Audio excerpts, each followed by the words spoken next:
it's not exactly a great look, as Saime is applying pressure towards that tier 1 tower at the back of that catapult.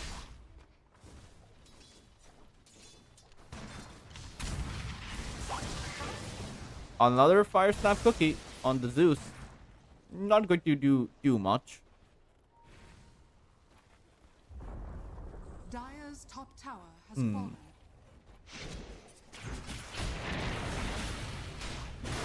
Saime uses that gush. He's stuck inside of the shards. That Thunder God's Wrath will take out the Tidehunter as he does go down. A 4,000 lead right now exists for Carstensz's side as the Drow comes in from the gate. Olivie is going to get hit by that Frost Arrow, has nowhere to go any longer. Doesn't have a snowball there either, but will be able to use it. And will he be able to find a deny? He can't.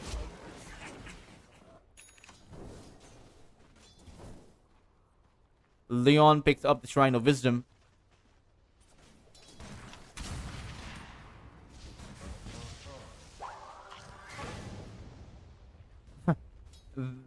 Azure tried to dodge away the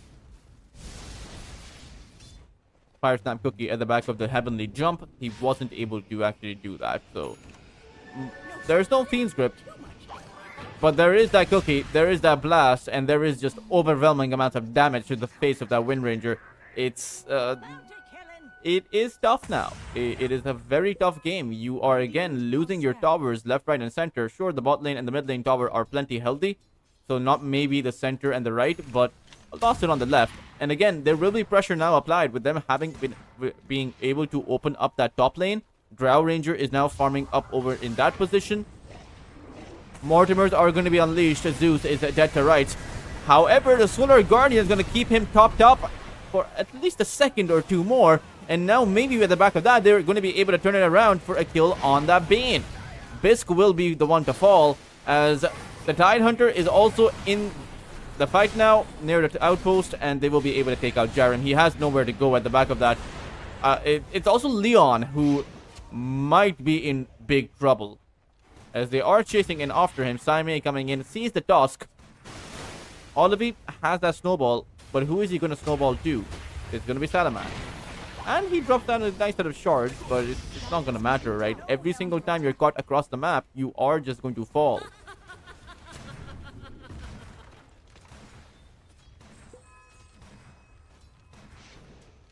Dire's structures are fortified. Dire's middle tower is under attack.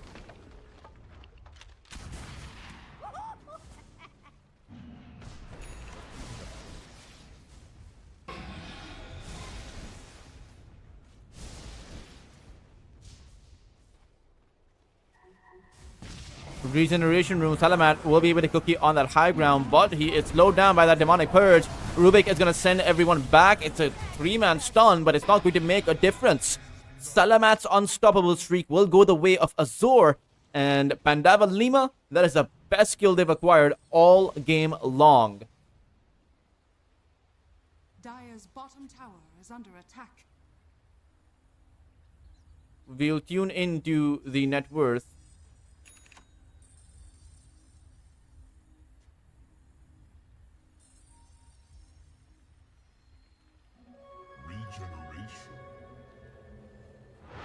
Dire's middle tower is under attack. Dawnbreaker Solar Guardian is going to come down, as Saime will send out a great Ravage, and the Mortimers at the back of that will wipe out the side of Pandawa Lima. They have nothing more to offer in this scene fight, with Saime coming in with a setup like that. They tried to burst through this Tidehunter and were unable to get it done. Dire's middle tower. And all that will be left behind are the fishes for Saime to pick up. Dire's bottom tower is under attack.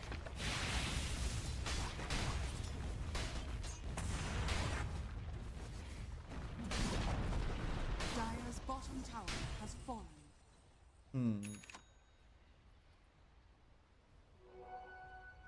Dire's bottom tower is under attack.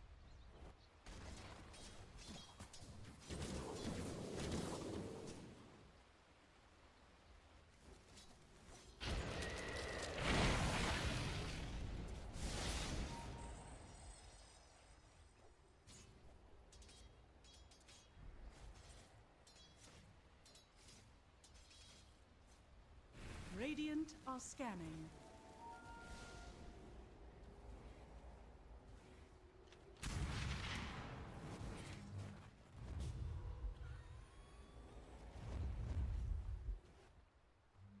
$7,000 of a lead right now for Carstensz, and as long as you can't take a team fight against them, you're not going to be able to come up with the win. You desperately need your Sword Guardian every single time they see you.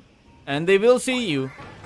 The Zeus, and not long for this world, is just going to fall. And again, you're going for a Zeus pick in this kind of a scenario is probably not that good. You know, it ain't working. It ain't this ain't it. This is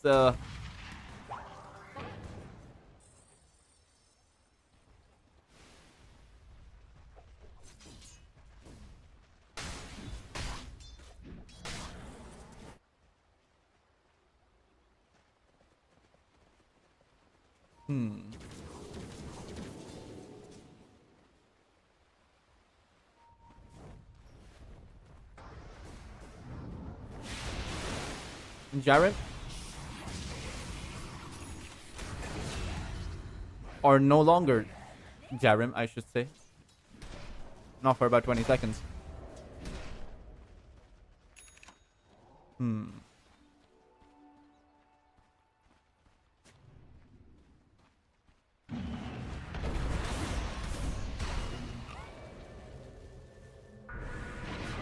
Dawnbreaker Solar Guardian drop down on top. Drow Ranger is the one to fall. And a great kill found on Premocell, opening up the map. They turn it on towards Ayad now, as he will be the next one to go down. They did find the right entry, punishing Carstensz for just being so overconfident, farming up in this location, right past an observer ward. So they would have been able to, or rather, they were always going to get punished there. As Jarim is trying to hold the rune for the Zeus, it's not really going to be possible. In fact, Saime might just take out Jarim. They did not know the sentry ward was there, as Azor's Thunderbolt will spot it out. And Saime has that Mage Slayer on that Tidehunter.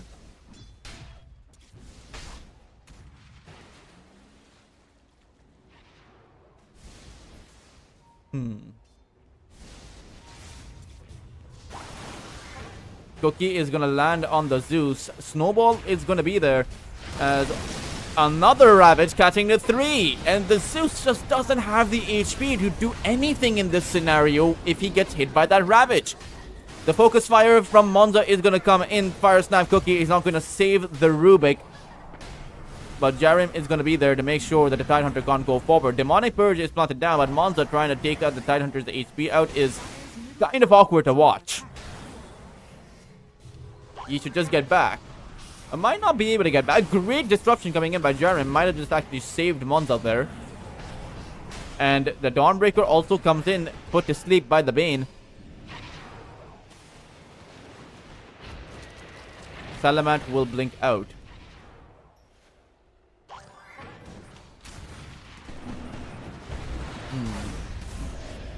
Dawnbreaker is coming in, but no, the wall response. They're trying to chase in after him, and Salamant just running. You know, he's just walking away. And it seems like it's an internal struggle. It's an existential struggle to try and actually chase after that granny. Bisk is potentially going to fall here, but that is still a bit of a question mark.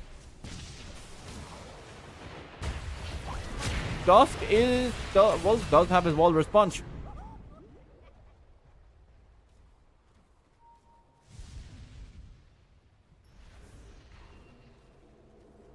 Radiant are scanning.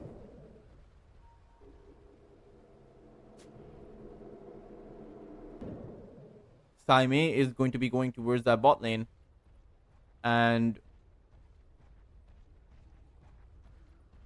Dire's top tower is under they attack. do have the consecrated wraps almost built up for Saime. Once he has that, you have to remember that the Mage Slayer is also a defensive item, because it reduces the opposing side's magical damage output. So a Mage Slayer plus the consecrated wraps is, I mean, it's pretty good.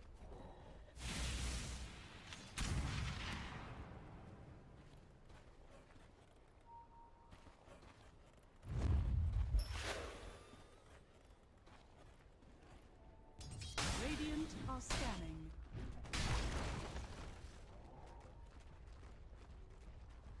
Dire are scanning.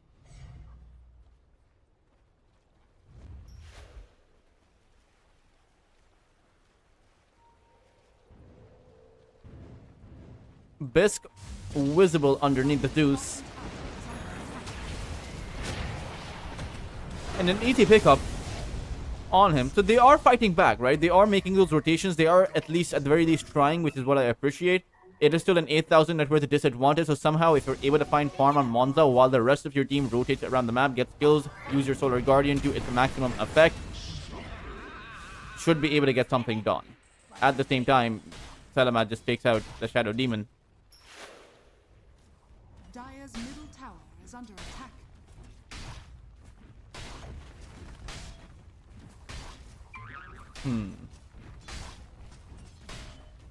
Tier 2 tower.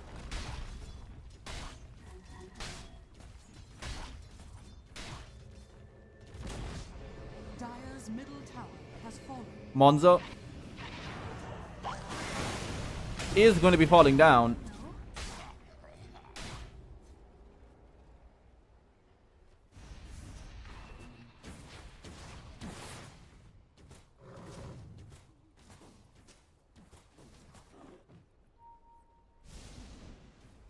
Dire's courier has been killed.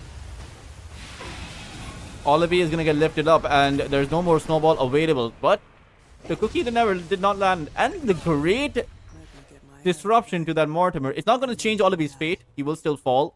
But the Mortimers are now on cooldown. At the same time, they really only wanted that kill with the Mortimer in the first place, right? They wouldn't have been able to take out the Zeus. So we're back to a 10,000 advantage. We're back to a 95% win probability for Carstenz's lineup. And the Zeus pick, it's a niche pick. And it's not working out. Unfortunately. They'll force off the Zeus in. The Solar Guardian is going to be coming down. Saime has a rabbit, so you have to be careful about that. 3 heroes will get caught in it. Great disruption coming in by Jiren to save the Zeus at least, as he'll be able to reposition himself, but will just stick out to the Mage Slayer. His burn. Saime is an impossible target to actually take down here, as the Fire Snap Cookie will be the end for Olive. Leon now on top of that high ground, and again, Nightmare is available. Focus Fire from Monza to try and do anything to Saime is a bit lackluster, because that is not the target you want to focus on.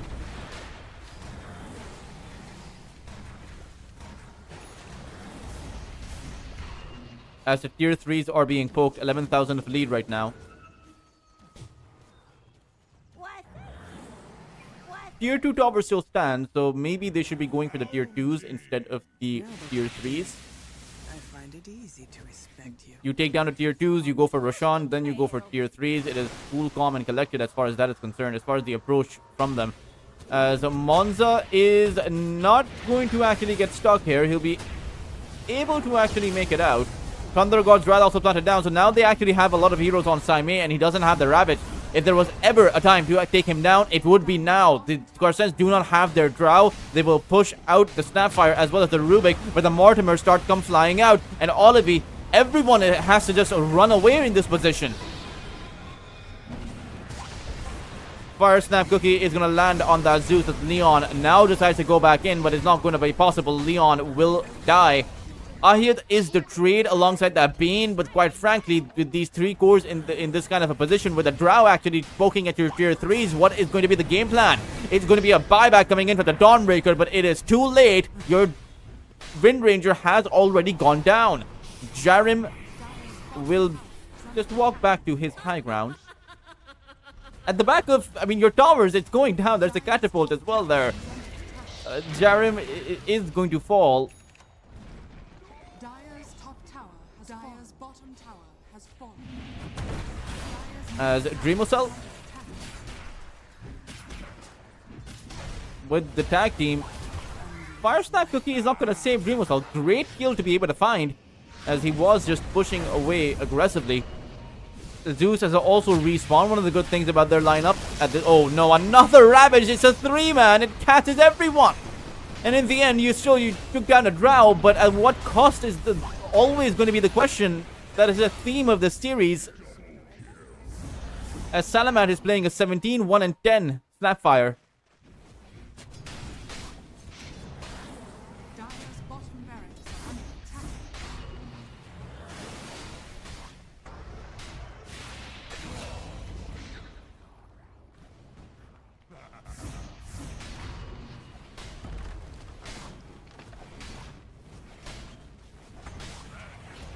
Dire's bottom barracks are under attack.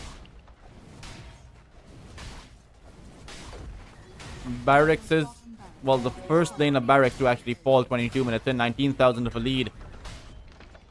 As the Bane is looking for a grab, but in the end, he's going to get punched up into the air. It's still not going to matter, though.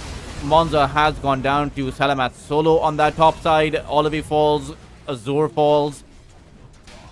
And this is supposed to be the make or break series for Pandawa 5. If I do recall correctly, they haven't been able to win a single series so far. So in the end, should they lose here, which does seem incredibly likely, we might not see Pandawa Lima in the playoffs. That is sad. That makes me sad. But Dire's bottom barracks are under it is a competition at the end of the day. You bomb out, you don't deserve the playoffs. So just go back to the drawing board, get good, and come back would be the idea. They're already very good, I will say that. It's not- like some of their games, especially Leon's performance, Monza's performance, I do think their supports are pretty good too. But the difference between some of the top teams in this tournament and some of the worst teams in this tournament is night and day, right? There are levels to this, and Carstensz are playing on easy mode against Pandawa Lima.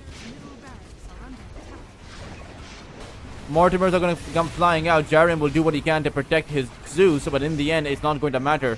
Jarim will potentially be able to make it back to his high ground. He does. Zeus is going to buy back into this as the focus fire comes out by Monza. They might have enough to take down Salamat, but the gust will just push everyone back as Salamat makes it out of that position.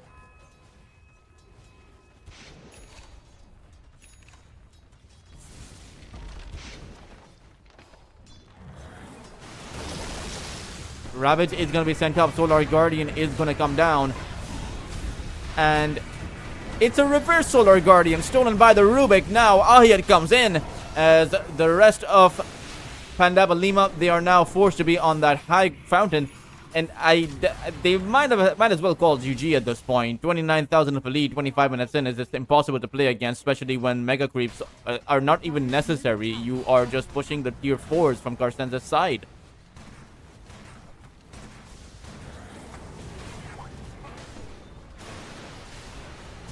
Dire's middle tower is under attack.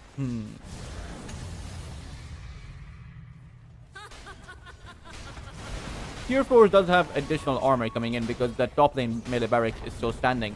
Dire's middle tower has fallen.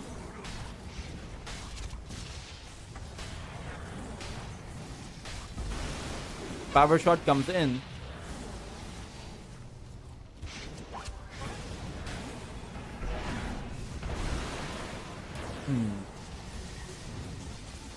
Rubik left as the Tidehunter goes in for a two-man anchor smash. Mortimers start flying out immediately once more. Fiend's Grip on Monza to take him down. Jarim has fallen too. And this is going to be the last Hail Mary team fight, but it's not going to work out. Leon, the next to fall, alongside Azure. It is pretty much game over at this point. Is under attack. Dire's middle tower has fallen. GG will be called by Azure as Pandawa Lima get eliminated from a Lunar Horse Trophy. Carstensz will be the ones to end their misery and will cement themselves at the upper bracket of the playoffs. If when I do take a look at this group stage the correct way, or just the simple way, Carstensz actually have 5 series wins and 1 series of a loss. Carstensz at this point may have a chance of actually being at the very top of the net worth chart. That is a very interesting factor for their side. And I mean, it's very obvious what Carstensz are trying to do, right? They're trying to cement a roster for the upcoming qualifiers, the TI and EWC, and the Southeast Asian Coast qualifiers are brutal. They are one of the most competitive and brutal brackets that exist across any region.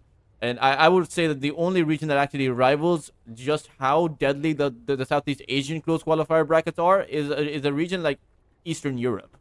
Um, and not even Western Europe would be that competitive.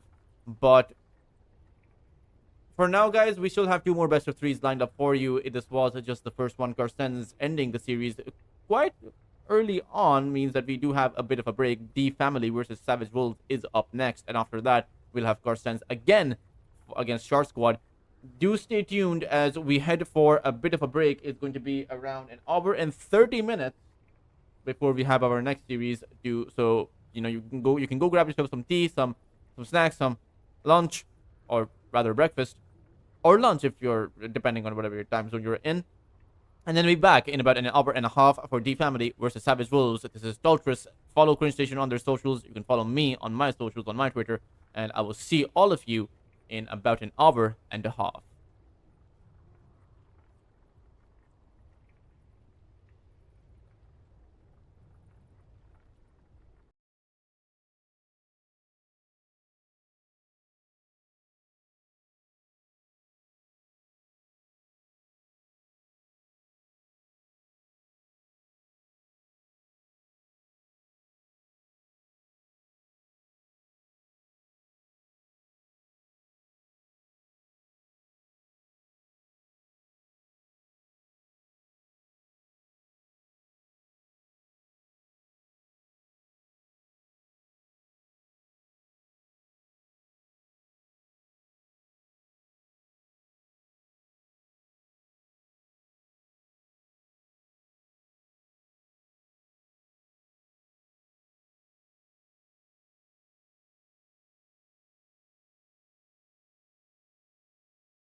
Hey guys, welcome back to the Cringe Station Lunar Horse Trophy Savage Wolves versus D Family. D Family, who are the former, possess a lot of the former Yangon Galactico squad or crew members.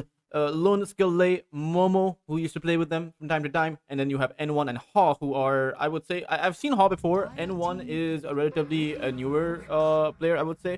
But the talent at Myanmar, as far as Dota 2 is concerned, man oh man, I mean, it is certainly there. Of course, they have, I believe, the world's best PUBG team as well, or at least, a tier 1, very strong tier 1 contenders as far as PUBG scene is concerned.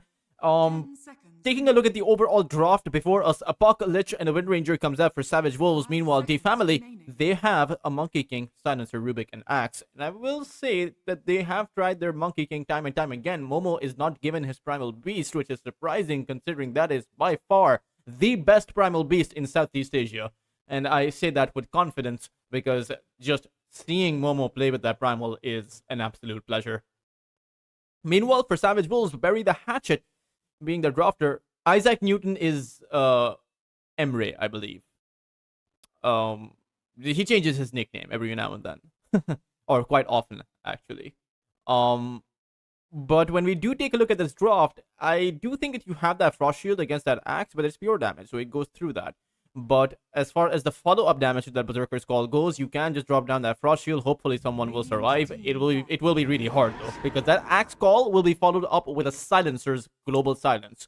And they picked an Ursa Warrior into that. So I'm not exactly sure where they're getting this idea that they can actually cut through the Axe with an Ursa who has, and also cut through that Global Silence. Like, what do you do when that Global Silence comes out? You're going to be pretty much helpless unless you have that BKB. Which makes sense, but the Ursa wants to fight after his Battle Fury and Blade Dagger. That if depending on the Battle Fury timing, that 15 to 17 minute mark is where the Ursa Warrior wants to create pressure around the map. Lich, Wind Ranger, Puck as well are, decent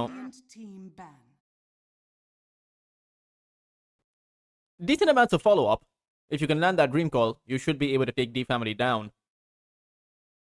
So we'll see how that actually goes.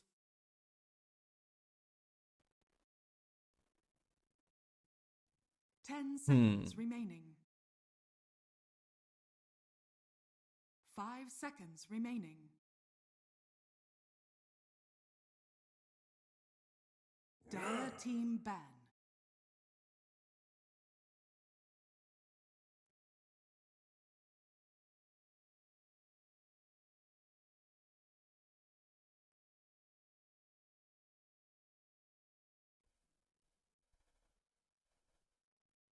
Ten seconds remaining. Batrider is also banned, as the next ban is going to be coming up. Remaining.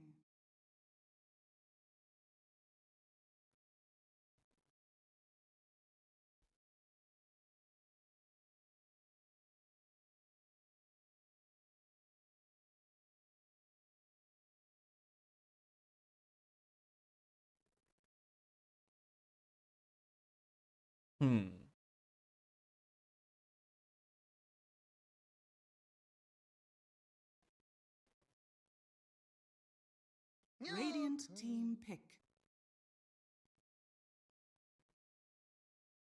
Timbersaw also banned out by D Family. Savage Wolves are...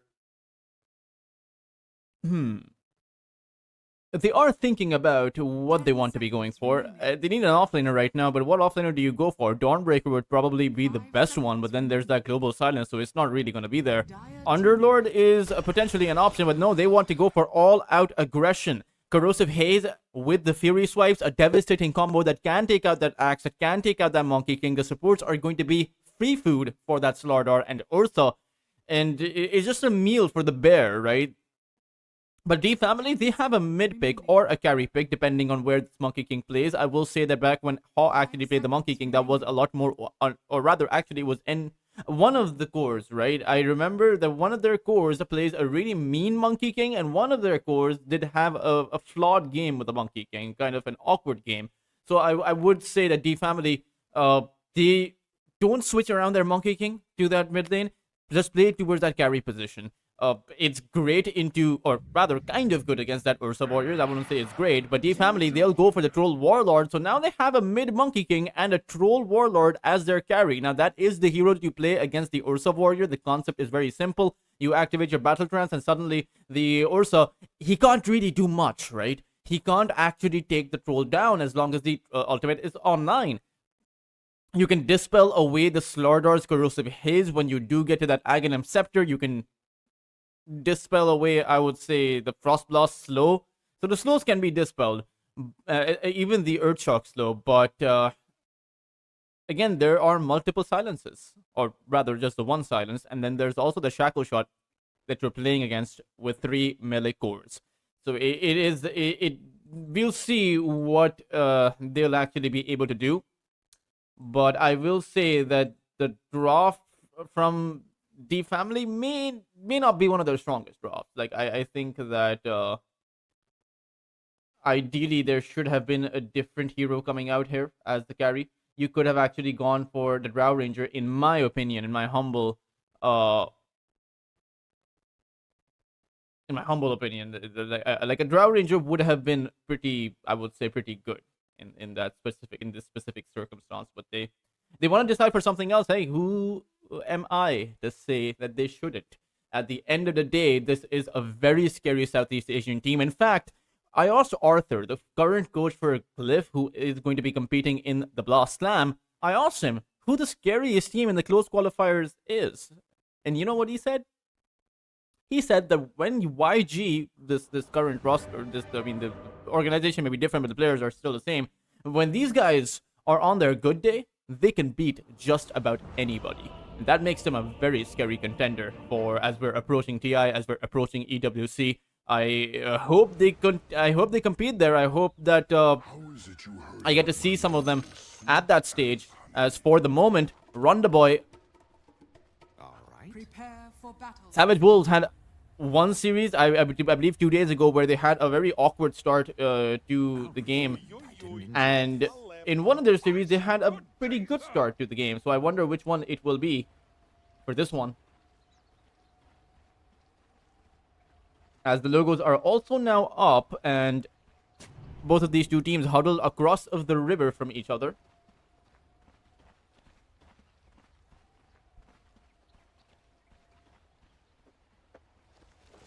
Hmm.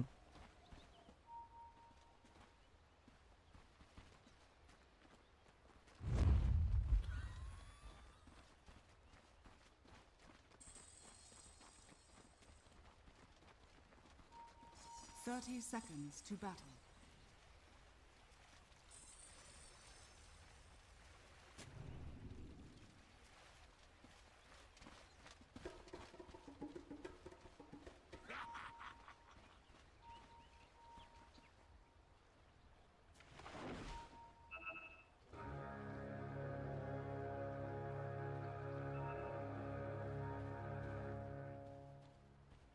The battle begins. 3 bounty runes being picked up by Savage Wolves. Interestingly, right? They're Savage Wolves, but they don't have a wolf. They have a bear. And a Slardar. I don't know what breed the hero Slardar is. A Slytherin guard. As Lun, well, he's about to be food for the Slardar anyway. First blood will be drawn by DCMG in a very simple catch, as the Silencer happened to walk into that one. Has to be careful on the Silencer. That is the thing. The Silencer is one of those heroes that can't really do anything if he gets caught, especially in the laning phase. He is very squishy. And so we'll see what exactly they're going to be able to do.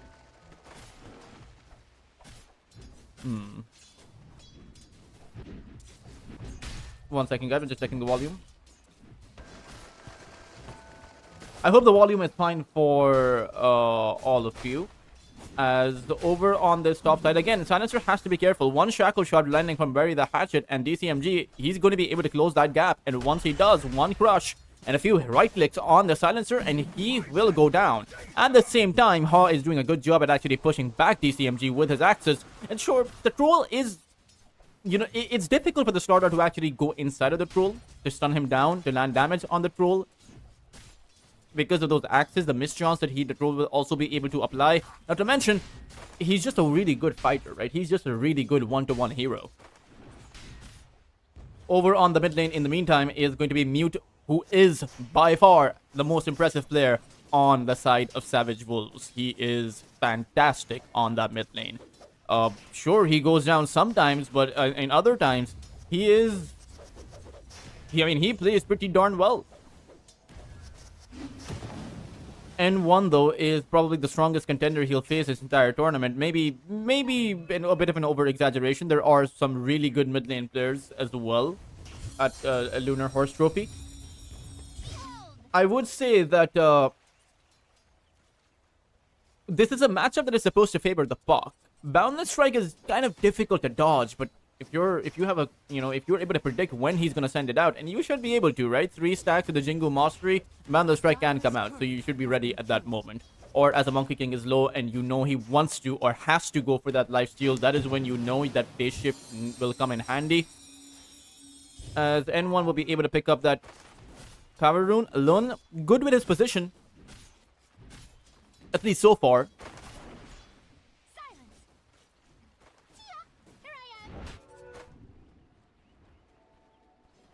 Over on that bot side, Rondaboy and as well as Isaac Newton. Legend has it he discovered gravity. But legend has it that it wasn't Newton who did that.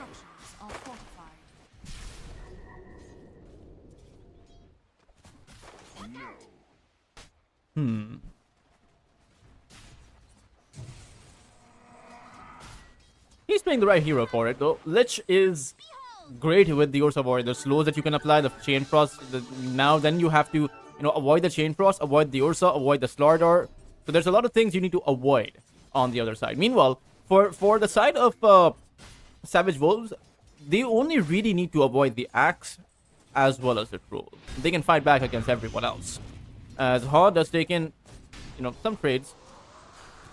Hatchet has the win run, so he can actually trade really well against most of these heroes, especially against the Silencer, who only really has that Arcane Curse, but can't really apply any damage through his glaives. At the same time, Isaac Newton, or Emery, goes down towards that bot lane. Momo is able to find the kill, so a 1-for-1 as far as the kill feed is concerned. The problem that I'm seeing is Savage Wolves don't have a carry that is farming up. Rondaboy has about 8 CS, and they picked this Ursa into the Axe. So if he did not feel confident, well, it's not going to work out too well for him if he isn't able to actually muster up some kind of a response. How is he going to be able to farm those last hits? And certainly the signal should be going out to their Wind Ranger to actually help him out in this scenario. There's going to be a call coming in by Momo. Rubik does not have the lift, but he has the Fate Bolt. Should really apply it so that the Fury Swipe damage is going to be reduced. But it seems like Rondaboy will be able to go in, take out Momo with one more swipe. No! Emirate took the kill. Should have given the kill to the Ursa Warrior. That would have been a guaranteed kill on the Axe. And Rondaboy does not have too much CS, so from that entire exchange, he only got 85 gold. And I rarely say it, but in this scenario, that is a blunder. In a scenario where the kill, there's no potential for a deny, there's no poison applied, there's no toxicity applied. So the Rubik wasn't ever going to get that deny. The Axe was too slow, and the Lich was in good position to make sure that even if the Ursa Warrior did not get that last hit, Emmerich could have just sent out a Frost Blast. He was well within range for it, even as the Axe was running. So I am very surprised that he chose greed over what was necessary for his teammate. Top tower is under attack.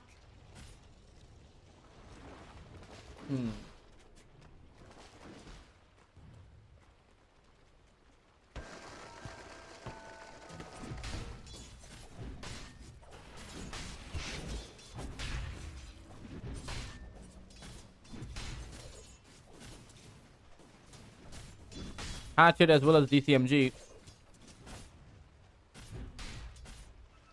Radiant's middle tower. Or rather towards that bot lane. I mean, they're doing well so far, I would say.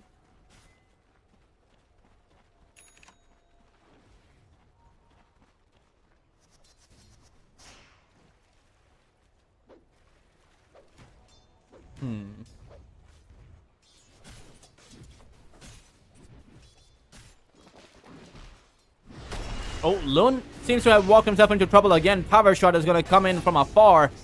And Hatchet will be able to bury the Silencer. Actually, it was DCMG who buried him. Has a shovel. You know, his trident. Which isn't really a trident this game. It's more of... I don't even know what to call it. Is that an axe? Mid lane Mute is doing... Well, holding his own against the Monkey King. Sure, both of them have pretty much even CS. They have dead even denies here. But it is very impressive for Mute to be able to hold his position like that against the Monkey King. Because, sure, the matchup, you can always keep your distance, but having the discipline to do that, practically, that is what actually separates most players. As the puck is coming over towards this bot lane, turns out we have a team fight on our hands. Monkey Kings are here too, a 3-man dream call coming in by Mute! Silencer as well as the Rubik are very low. They will both fall. Ronda Boy is able to apply enough damage. There is no Culling Blade available for Momo, so he has to get back. Fury swipes with the overpower coming in as Momo dies. So too did the troll on the other part of the map. It will be an entire team wipe. That's for your impertinence. Man, oh man, that was... very shaky from the side of the family. They underestimated what this puck was capable of. And Mute, 3-man Dream Coil landing? That is insane. That is a very impressive performance by this mid laner. And again, he has continued to impress in a lot of these games.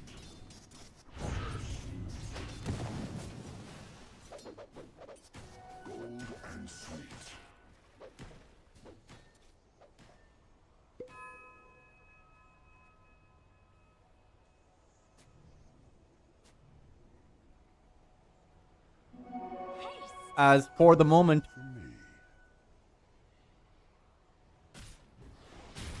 or rather, Troll, he's going to get hit here by the Dream Call, silence down as well as the Crush. He is going to be able to activate his Battle Trance though, so is able to fight back. But for how long can he fight back? At the end of the day, they have his number. Dire's top tower is under attack. Lun Radiant's courier has been killed. now stuck in this awkward spot. There's no Blink Dagger, and the CMG is pretty low on his HP, so he probably won't... I mean, this low silencer probably won't fall here. But Hatchet is going to be targeted. Middle tower is under A Boundless Strike animation is there, the Monkey King. That is a scary Monkey King.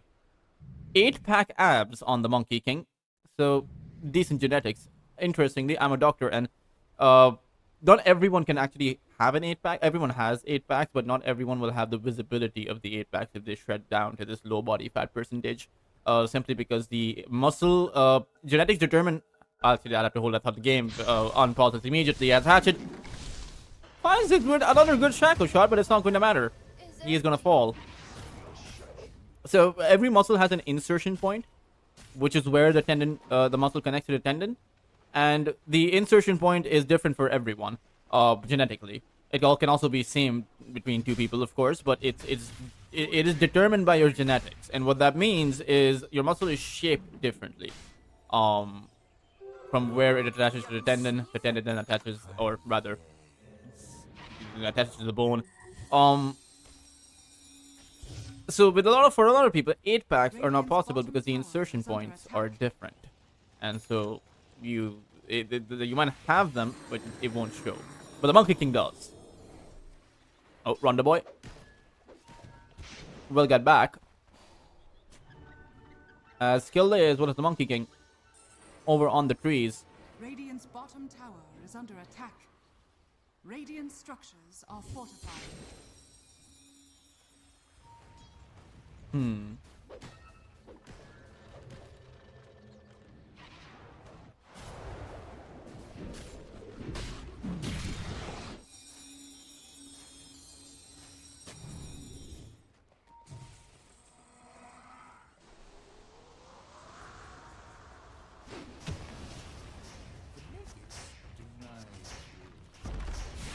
wagon at that 11-minute mark. They are going to be pushed back.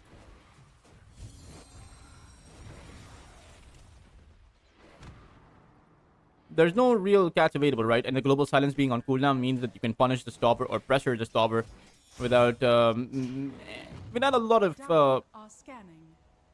without any kind of significant pushback coming in.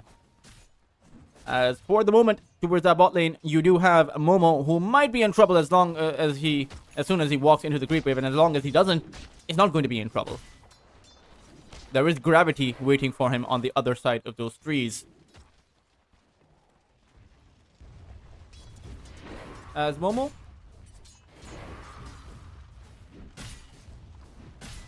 Okay, there we go. Radiant's middle tower is under attack. The Monkey King as well as the Rubik will reposition themselves. And again, the Rubik is trying to soak up the experience to get to that level 6 point. That is what the family need. Dire's top tower is under That attack. is how they actually get ahead.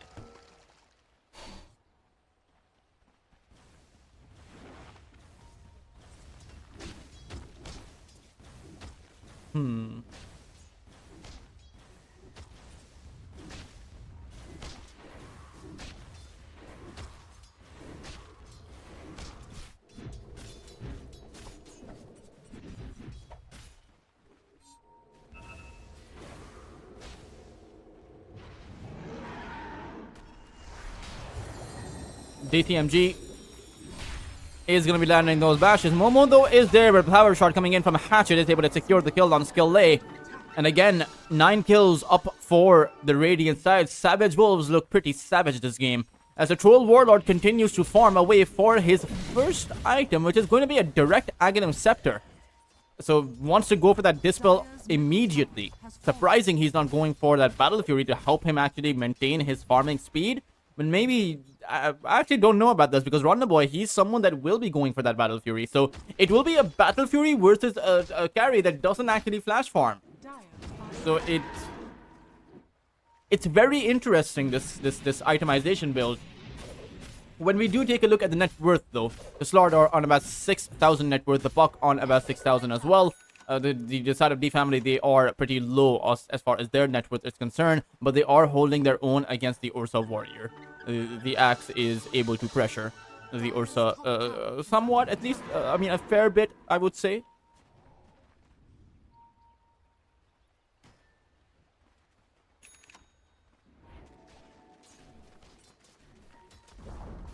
Dire's top tower is falling.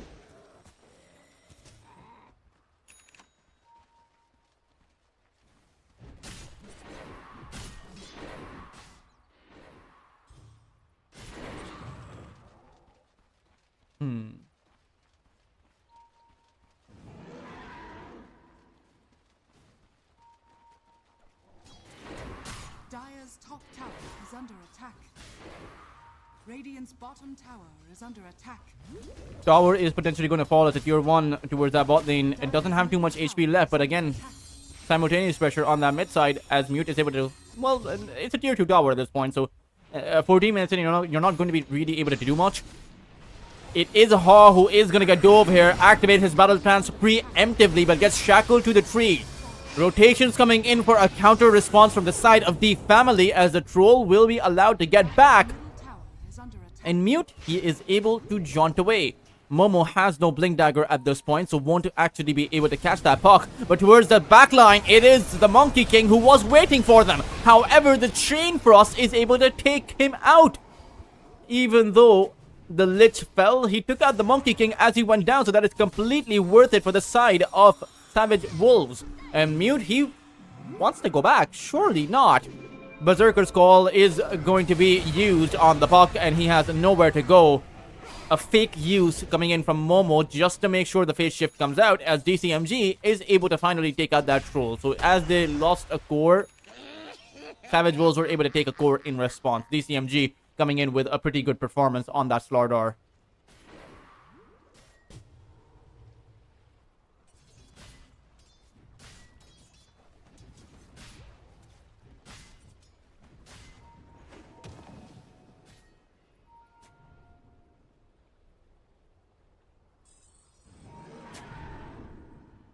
Hmm.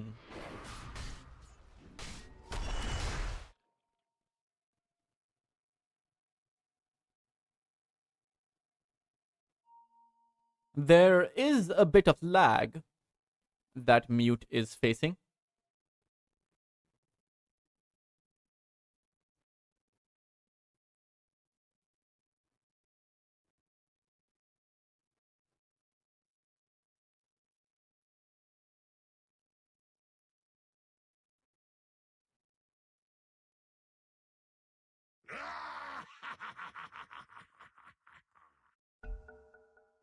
Hmm.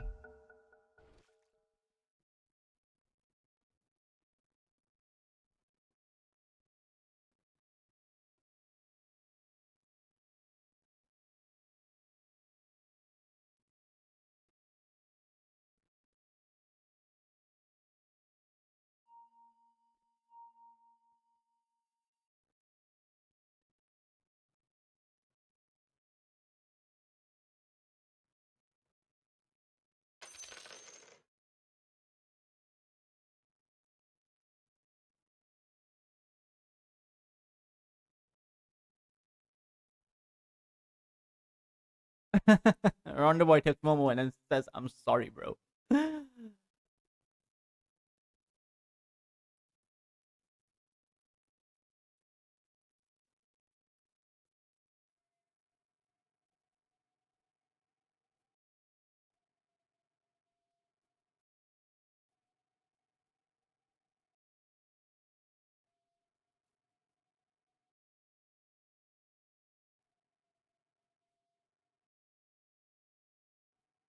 My deepest sympathies. His Dota has crashed and he will reconnect into the game. That is a pretty fast PC. You deserve nothing. Hmm.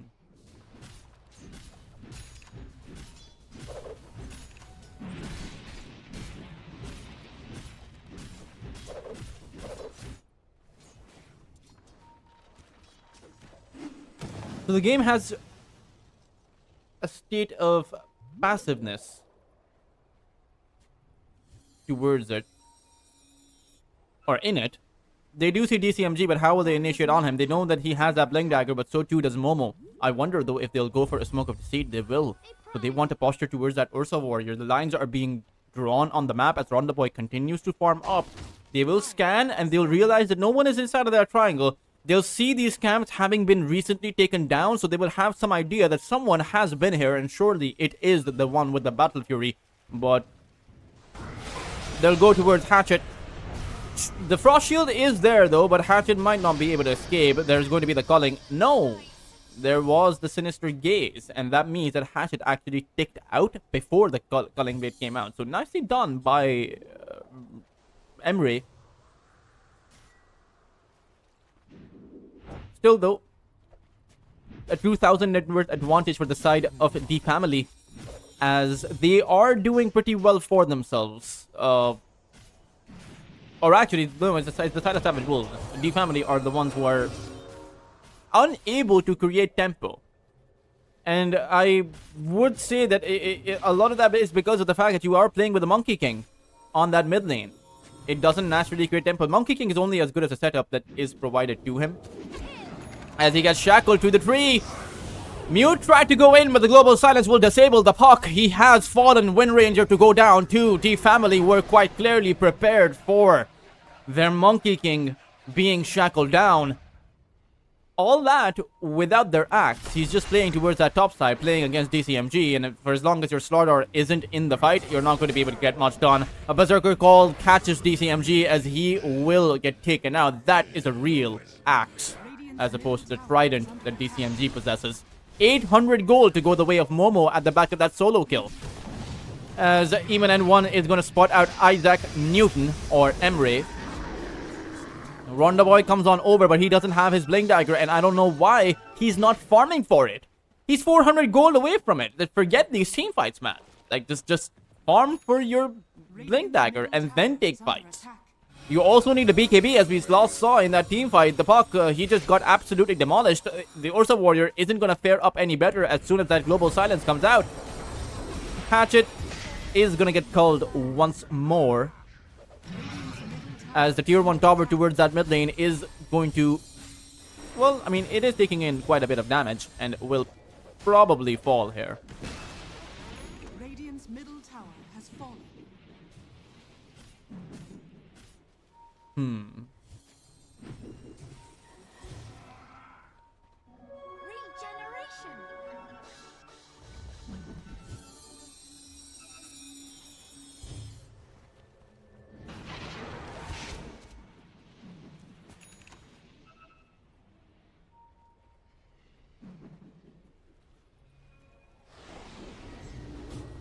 DCMG, Skillay is going to get grabbed up as Skillay will fall. Sympathies.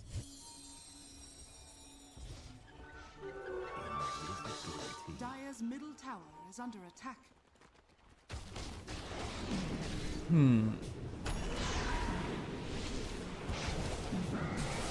Momo is going to go in with the Berserker Squall. Chain Frost is bouncing, but the neutral creeps are also going to absorb a lot of those bounces. At the end of the day, though, they've lost their ledge, they've lost their carry, they're going to lose their support, and they haven't even been able to take down Momo. Only the Rubik actually died there, as the Battle Hunger will be applied on the CMG. N1 is also going to come in, and Mute will be the only one to make it out of that position. A blunder, an absolute collapse of their lineup in that position, as it seemed like they were ready, but they were not really truly prepared.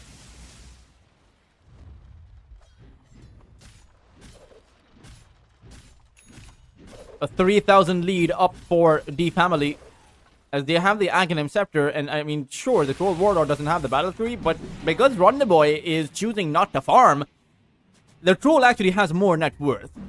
And around that 20-minute mark is when they'll be approaching that, or 21-minute mark is when they'll be going for that Tormentor. Great shard for the Rubik, not so good for the Silencer, so I wonder who will receive that bit of luck. As Skillay and Lun might just fall here, and it is Skillay, so they will be lucky with in that regard. At the same time, the other side is trading away for Roshan. Rondaboy is inside of the pit, and with the Corrosive Haze applied, this Roshan will fall before anyone can do anything about it.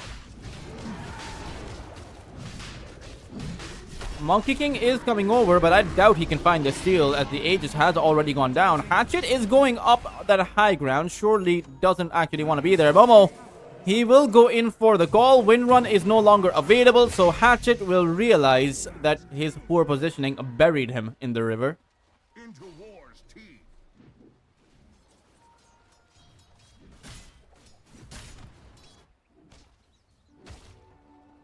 Rondaboy has that Blink Dagger available, and Enemies need killing. Mute is inside of that silence, and now is inside of the global silence.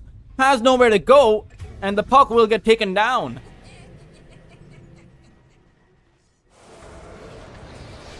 DCMG, or rather, Momo is gonna get shackled down, and it will get swiped out by the Ursa Warrior, who now is inside of the Wukong's command zone. N1 is able to play around all of these heroes. He is stuck in between of the four with really no hope of actually making it out unless he's able to take some of these heroes down.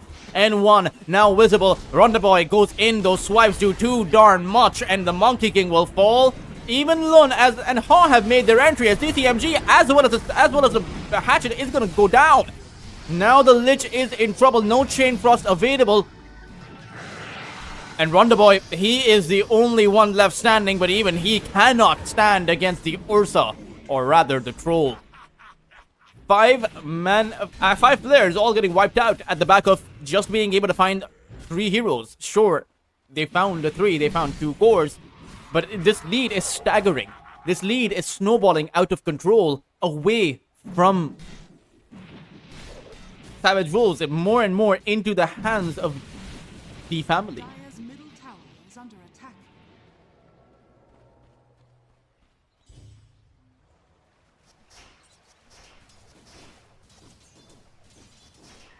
Goodness.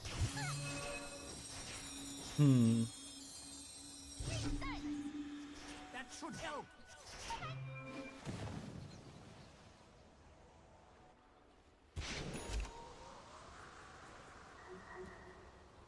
Here I puck out. Silence.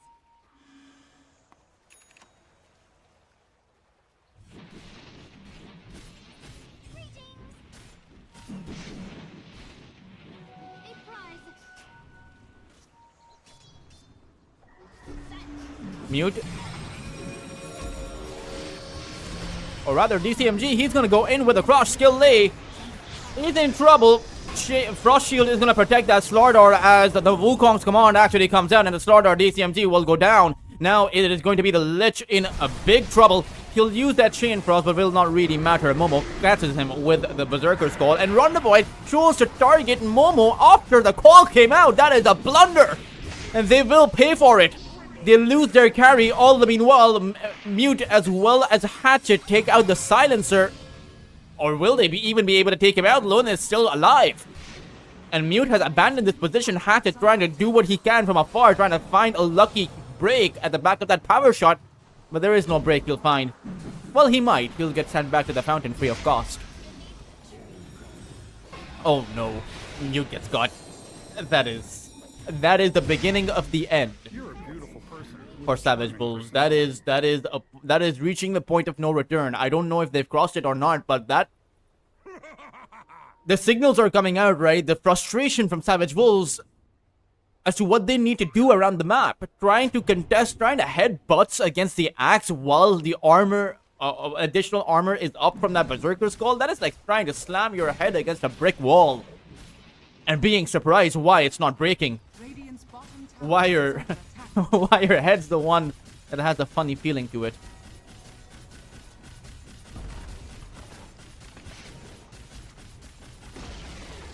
Radiant's bottom tower Hatchet? has fallen. Oh no, he's dead. I have a feeling he's dead. Momo. Or rather, my feelings lie to me all the time. Momo doesn't want to go for Hatchet. They didn't actually see him either, to be fair. Radiant's bottom tower is under attack.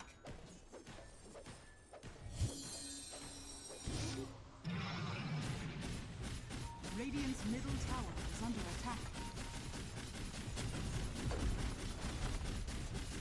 Troll Warlord is going to be able to take down the tier 2 tower. Watch your step. DCMG against the Monkey King. Does apply a fair bit of damage, considering that this Orchid doesn't actually help the Monkey King in any kind of defensive capacity. It is an offensive item and an aggressive item, and global silence. But Lone's position was just bad. Mute's position was even worse. As the team fight does get broken apart, Skill Lay has stolen Dream Call. He has used it on DCMG, but he'll be the first casualty. Great Chain Frost coming out, but Momo has that BKB. And N1 on top of that cliff, or on top of the tree, is just going to go for Mr. Emre. All the meanwhile, ooh, great Shackle Shot coming in from Hatchet. And N1 has gone down. DCMG is able to disperse the remaining members. However, that Berserker's Call is massive from Momo. Rondaboy will still, or should still be able to take down the axe, but he can't. The Troll Warlord was able to net him down. As a great set of individual plays of skill from the side of Savage Wolves. They almost had a breakthrough in that fight, but at the end of the day, they don't get enough done. They lost Mute at the very get-go. And even though DCMG was able to mitigate that disadvantage by being able to take out that Monkey King, the opposing side's mid laner, the Troll Warlord, quite frankly, is just absolutely huge. And this Ursa keeps on trying to contest against the axe. I suppose it can work out because you do have the Fury Strikes. The Ursa Warrior is probably the one with the most amount of physical damage at the side of Savage Wolves. But maybe save the axe for last. Maybe with the Slardar, take out N1, who is such a vulnerable target. He has 2000 HP and an Orchid and a Diffusal Blade. Like he cannot survive with the Corrosive Haze and a Slithering Crush on him.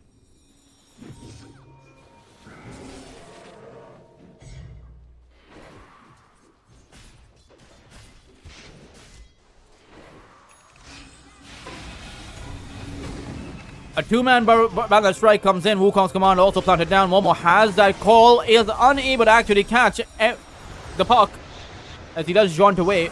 Meanwhile, Global Silence comes out, so the puck has to use, but gets lifted up by the Rubik and won't be able to phase shift out of there. DTMG will go down as well as Ronda Boy, trying to stack up, but it is going to be impossible. He will fall as well where he stands, and it's just the supports left now. Lich, not long for this world, and Hatchet trying to run away with his wind run is going to be dispelled away and taken out. D family do not lose a single hero while wiping the other side out from the map entirely, and this is now a 20,000 net worth disadvantage, and where it might have felt playable at that 10,000 disadvantage mark, this is a game completely slipped by for Savage Wolves.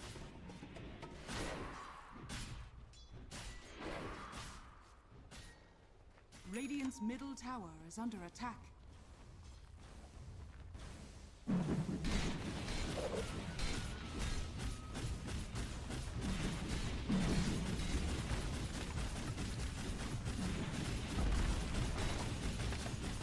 Troll Warlord.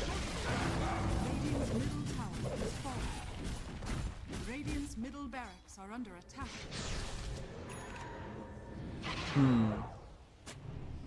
Radiant are scanning.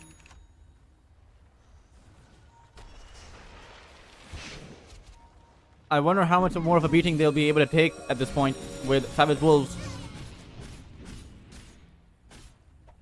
Mute does feel like more of a... Well, I think he's great in the laning phase. He is great in the early game, but his mid game performances have kind of felt shaky in the tournament. And the target prioritization simply is not there, or rather was not there when it needed to be. Right? So many of those team fights, Ronda Boy has tried targeting the axe instead of the troll or the silencer or the Rubik or the monkey king. Sure, you can't take the troll down, or couldn't take the troll down at that point, but you could take out the silencer before the fight even starts. And if the global silence is not there, then Mute has really nothing to worry about.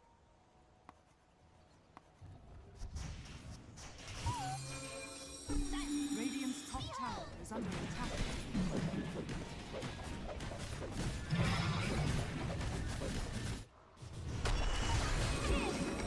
Momo is going to get shackled to the tree. And will actually fall. He has 4 heroes around him. At the same time, they are approaching that high ground. So, and I do wonder if they should be going back. There is no axe. So this could be a great fight for Savage Wolves. There is no disadvantage right now as far as the net worth is concerned when you factor out that axe. Ronda Boy goes in, but it's a chain frost. It's a great one on towards Paw, or rather N1. He activates his battle trance and goes to work. Ronda Boy has already gone down, and D Family, they will show Savage Wolves that they might be 4v5, but they will still be stronger.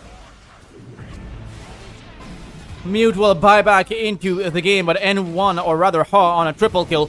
One boundless strike to take out the Wind Ranger, as Mute has bought back into the game. Silence down, has the use, but can he make his way out? Has the phase shift available. No Blink Dagger, though, will attempt to go with the illusory orb, but will be falling. He will call GG as Ha ends this game with an ultra kill and may be able to find a rampage by the time the throne falls. He does, as D Family prove they are the better team in game number 1.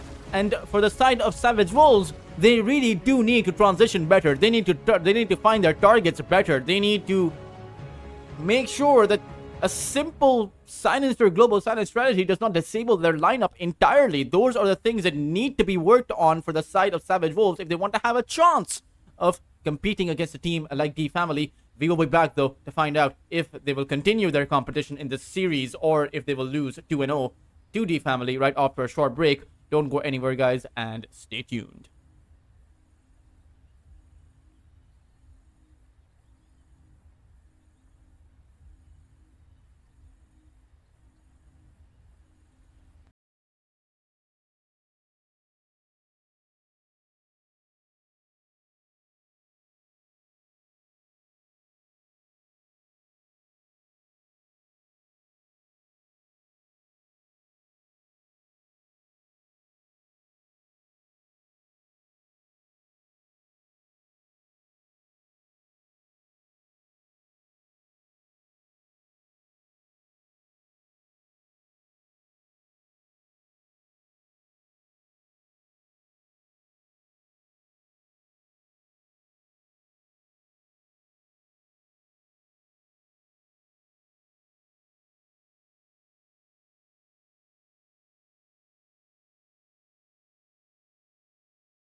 Hey guys, welcome back to the Crane Station Lunar Horse Trophy Season number 7. The one of the final days of the group stage as D family. They are one game up against Savage Wolves, who have to muster up some kind of a comeback, but it really does feel like even as Mute is phenomenal on the puck in the early game, his mid-game performances aren't really up to par. He gets caught around the map way too much and needs to adjust for that. Now, whether or not it's going to be at the back of this clockwork they have picked up, but D family, they have something very interesting. They have that Legion Commander. We saw what it could do yesterday. Back when it was Velocity Vikings who played that game out. It was the final game of the day over there. And I mean, this is a pretty fantastic hero if it gets late enough. That level 25 talent for the Legion Commander, the dual refresh on the dual victory is just brutal for most team fights out there. And the family have that one. I haven't really seen Momo play the Legion Commander, so we'll see what he can do over there. But the LC is great into the puck or against the puck. If you're somehow able to land that duel, the puck has no kind of survivability, so is likely to go down. And that means you also force out some of these defensive items, maybe the Solar Crest, maybe the Glimmer, Force Up, something like that for Savage Wolves to make sure their puck doesn't actually die. But let's see what the case will be. D family, they have the Rubik as well, so the the Chakram can be stolen away from the Timber Saw. At the same time, Savage Wolves, they have it. Their Timber is pretty good into the Monkey King, just because every single one of the abilities of the Timber Saw is able to break away a tree, or many trees actually. That Chakram is the best tree cutting ability apart from say the Overlord, probably even better than the Ball Lightning. Actually, I meant Ball Lightning. 10 seconds remaining. Savage Wolves ban out the Sniper. That is very interesting. So are they? Seconds remaining. They have to pick up a carry right now, and I'm not sure why they're banning out the Sniper in this scenario. Because normally you ban that out if you plan on picking up a Huskar or even a Viper. But picking up a Huskar carry, it's something that only South American teams do, and picking up a Viper carry is really good against the Legion Commander, to be fair, but not that great as far as the mid-game transition goes. Especially since D family will have the pick as far as the carry is concerned. So Savage Wolves, if they go for something like the Viper or the Huskar, then D family can actually counter that out too. And you can even pick yourself up something like the Drow Ranger, but that is a bit unnecessary. I would say picking up a hero that has magical damage. Picking up a carry hero that has magical damage would be great for D family. Just burst down anyone who gets caught in the duel, as they themselves ban out the Lunar.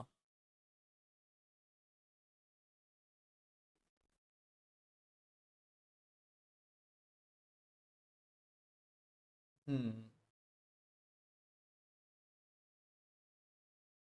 10 seconds remaining. 5 seconds remaining. Dire team pick. They actually go for the Spirit Breaker, so it will be a Wind Ranger as far as the carry is concerned. Wind Ranger's not that bad against the Snipers, so I am a bit surprised why they went for that. But it is difficult for the Wind Ranger to actually get inside, and with D family in possession of so much buffers, I suppose that could be one reason. But it is still a bit of a surprise for me.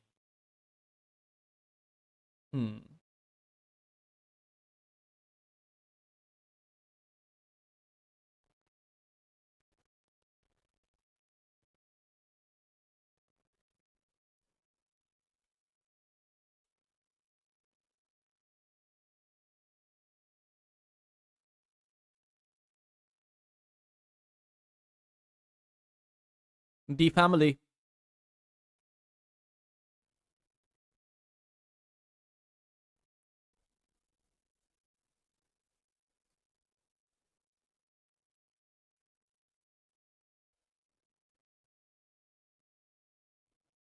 Have to go for a pick right now, something that can actually survive against so many heroes that come out with a lot of aggression.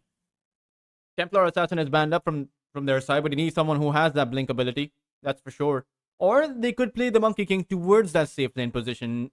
Not that bad against the Timber Saw or the Spirit Breaker, right? As long as you activate your Wukong's or rather your Jingu Mastery. You have the Treant Protector too, and the family will actually not do that. They'll just go for the Mortha as far as the carry is concerned. It is a bit surprising that you do go for the carry, because while the Mortha is great against the Wind Ranger, it is not that good against the Timber. Or rather, I would say it is 50-50 against the Timber. It can go both ways. The Calling is a great buffer for the Mortha around her. The Dead Shot is pretty good to send the Timber Saw back or even disable his Timber Chain. It's great in against the Spirit Breaker, so I will actually change. I will readjust my opinion on actually thinking about it out loud. The Mortha is pretty good in this scenario. Even against the Clockwork, you can send him back. I mean, it's fantastic actually in this capacity. So let's see what they'll be able to do at the back of this.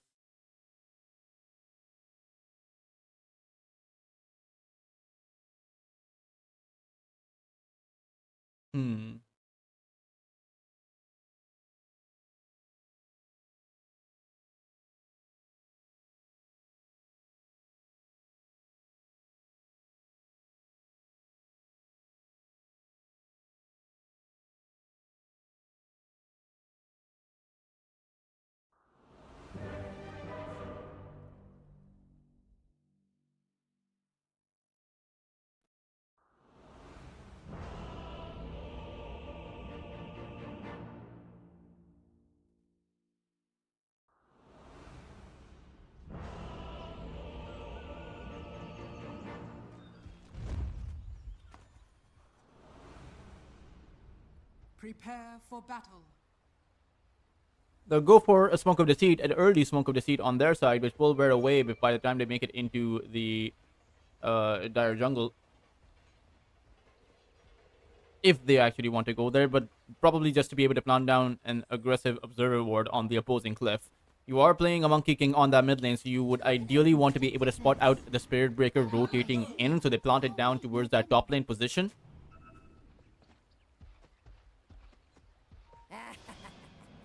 Nice mustache. I will tear you apart! You're a beautiful person with a charming personality. Okay, that was unexpected. 30 seconds to battle.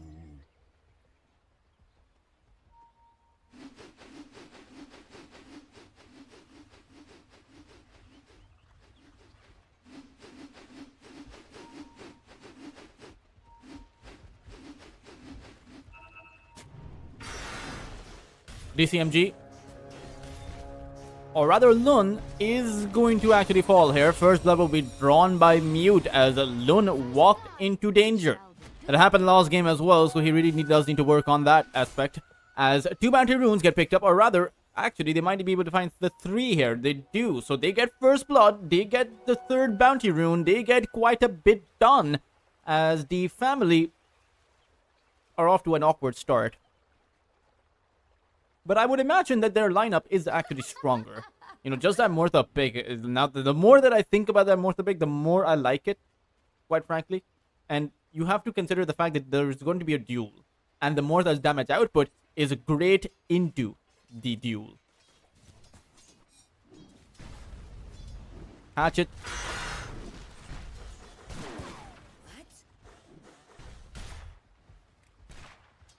Is going to be getting back.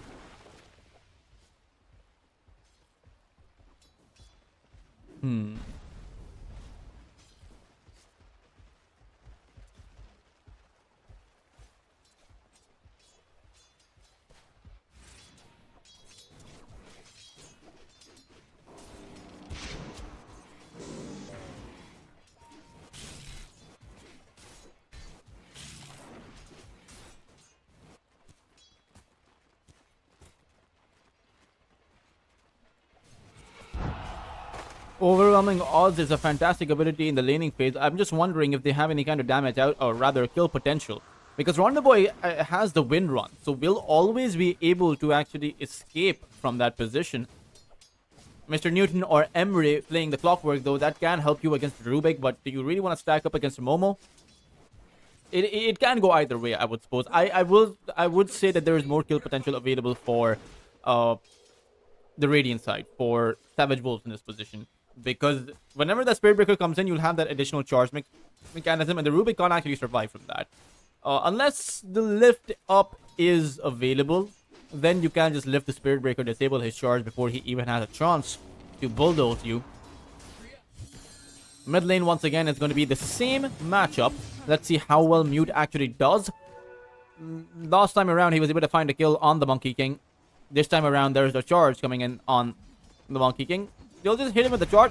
They might actually do more. They'll be able to potentially take him down with a living armor. Does come in. Skill Lay brings Hatchet back into the tower's range and might actually go in for the chase. Needs a few more hits to be able to get that kill in, as Hatchet is going to fall to the Boundless Strike. They had this observer ward planted down, so as soon as they saw him moving towards the left, there was only one place where he could go. But Rondaboy will be able to take out the Legion Commander, so overall, you force out a rotation from the Rubik.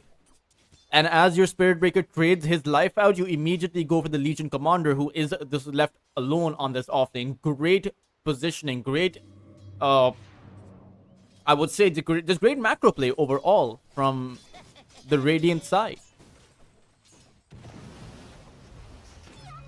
Monkey King, again, they are targeting him constantly with Hatchet over here.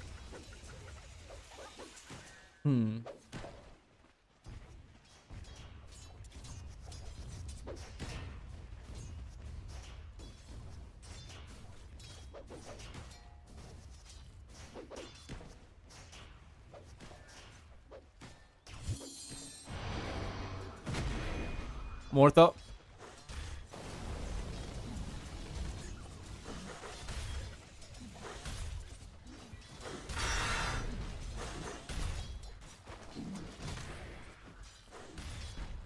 Or rather, the Treant Protector.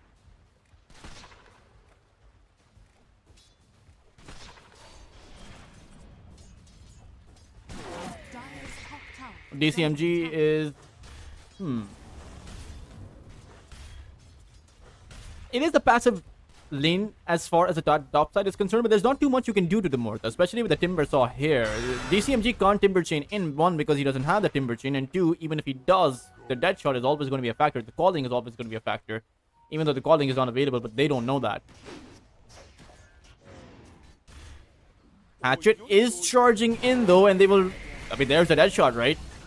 They just send the Spirit Breaker back. As Hatchet might actually go down here, Blood Grenade damage is applied towards him, and he should take out to the lost of that Blood Grenade DPS. Hatchet falls for a second time in this game, but that's okay, because it's a good attempt, and especially because they're always able to trade Hatchet out. Momo falls.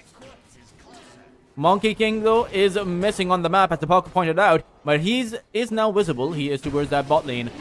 Oh, might be a mistake, though, as N1 does get charged. Rondaboy is in this position, but the Jingu has been activated by N1, so he'll be able to lifesteal. So both of these two teams will just, I suppose,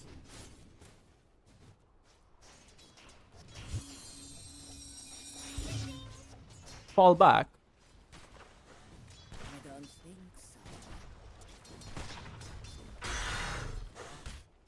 Radiant structures are fortified. N1. Living armor is going to be applied on top of him as the Monkey King does go down. And they are doing a great job at actually making sure that the Monkey King can't actually create any kind of tempo for himself or for his team. Wherever he goes, Hatchet follows. As Hatchet has seemed to have buried himself inside whatever the Ember or the Monkey King wants to do. Momo, he's already died twice, and this could be a really risky play. He has that heal, but the power shot does actually miss, so might be able to pick up the kill, but no, Hatchet comes in with a Spirit Breaker. Momo is going to get hit by the bash and does go down. Meanwhile, Skill Lay is going to fall to Mute, who's come in with an amplified damage. And N1 is all alone. He'll activate his Wukong's command. Can he stick around in this position? He does push everyone back, but at the end of the day, as soon as he runs out of that command, he might be vulnerable. But no, they'll decide not to actually pursue the cause. They found enough in that position. They're pretty content with just the 3 kills. Or just 2 kills. Spirit Breaker is now charging in. constantly. Hatchet seems to be everywhere whenever it's required. Whenever there is a play to be had, Hatchet is just seemingly charging in. As this time around, Haw falls. Scanning. First time he's died, but it's a 2,000 net worth advantage for the Radiant side. Reposition. And I mean, they are doing pretty well for themselves Under attack. on the side of Savage Wolves. But here's what you have to keep in mind. They were doing well in that first game too. Right? The tempo was reversed at the back of these power spikes coming up for the Dire side. And they will achieve their power spike. And I'm not saying that the Savage Wolves won't either. But it does feel like Savage Wolves have a better shot of actually keeping the momentum up, right? That is something that they bungled last time around. This time around, Under attack. they could get it done, particularly as you're playing heroes that have or can apply a lot of damage. There are buffers for the puck, so he doesn't necessarily have to get caught. There's no silencer, so no global silence. Newt will be enabled in this game and can do what he wants to a degree. Oh, Mute. He is going to be brought back, but has the illusory orb and will actually dodge away the boundless strike.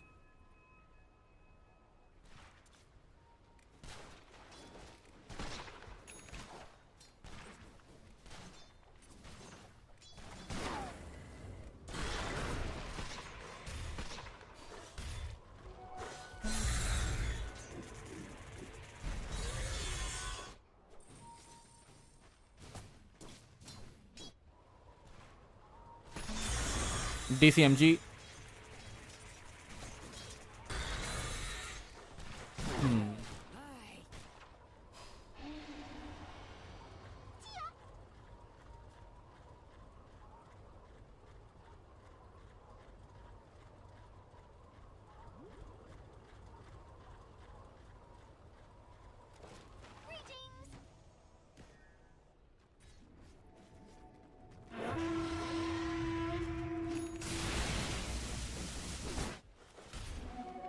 As I go.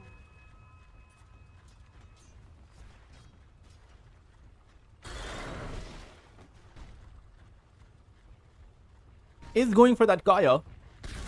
And will actually Timber Chain in. He gets hit by that dead shot from the Mortha. Nothing really to be had there, I suppose.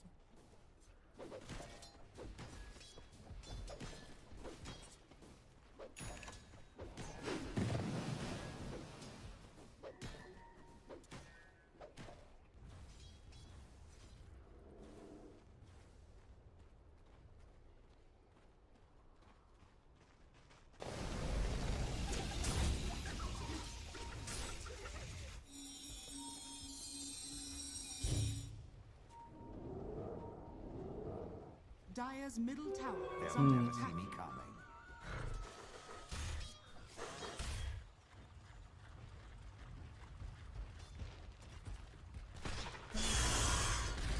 Again, Haw is vulnerable, but this time around he has no nearby. Overgrowth is going to be applied. They do hold the Timber Saw in as the Monkey King also comes over. Mute coming in once again with a 3-man Dream Coil. It will be the Mortha who might actually go down.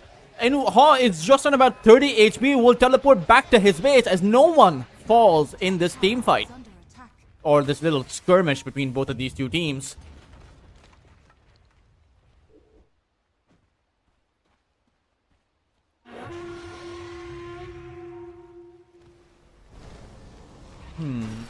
Hook shot actually lands on the Monkey King.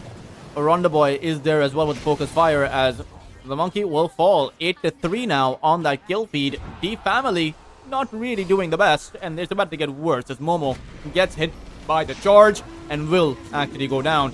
Living Armor is going to try and do what it can to protect him, but actually the Living Armor turns out to be enough. Power shot misses very narrowly. Rocket there as well. They're throwing everything they have. Momo will even tip out Emery. Tell me someone saw that.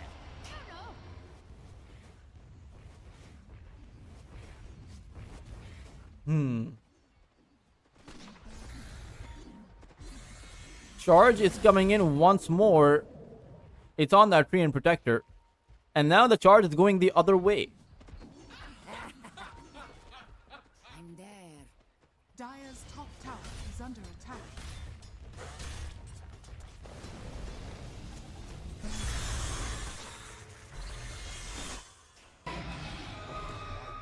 is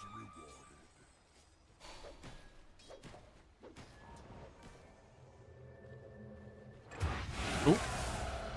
Clockwork is going to be going down. And will actually fall.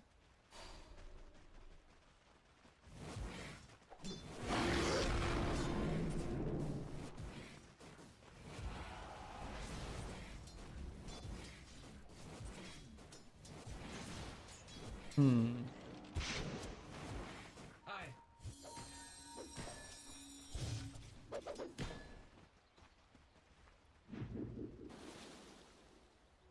A prize.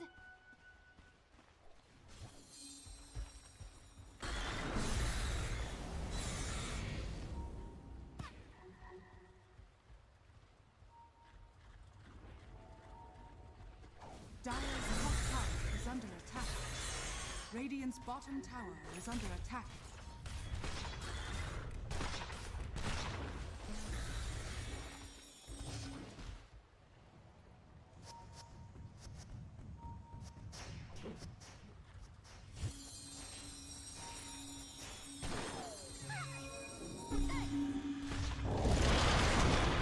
Mute is gonna fall once more. It turns out that they've lost their puck again, who has been isolated. Power shot calling not enough to actually take out the Monkey King. Wukong's command has been planted down, so it is a bit of an awkward fight, but Momo has ended up with the dual kill and has another duel, or rather, actually, he didn't end up with the dual kill. He never used it. They were able to take the puck down without it. 1,000 net worth swing in favor of D Family as 14 minutes in. Sure, all three cores of the Radiant side of Savage Wolves are at the very top, but it could quickly swing the other way. Dire's middle They tower don't necessarily have to be on top.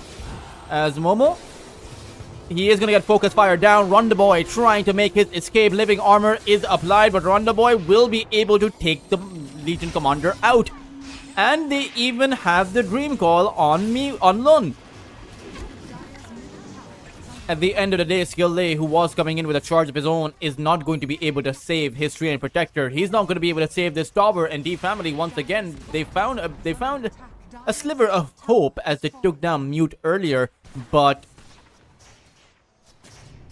2 kills, a tower, or rather 2 deaths and a tower doesn't really bode too well for them. 5,000 of a lead right now. And the only one doing well for himself is this Mortha. Even the Legion Commander is a very scenario-dependent hero. What can you get done on the LC? Dire's top tower is under attack.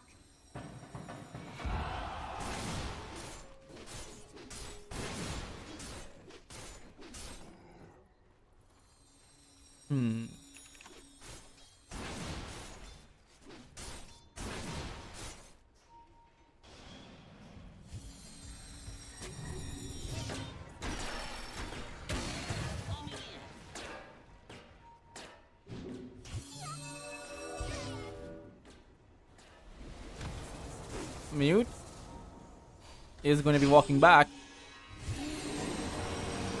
Or rather, the Wukong's command actually comes out. It's not really going to matter though. He's just going to get pushed and shoved by the Clockwork.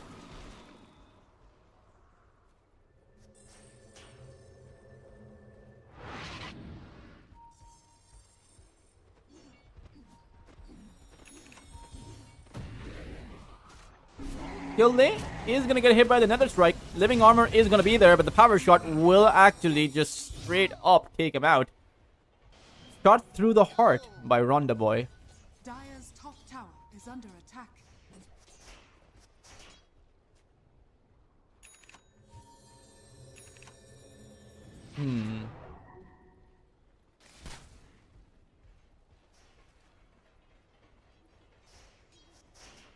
Dire's top tower is under attack.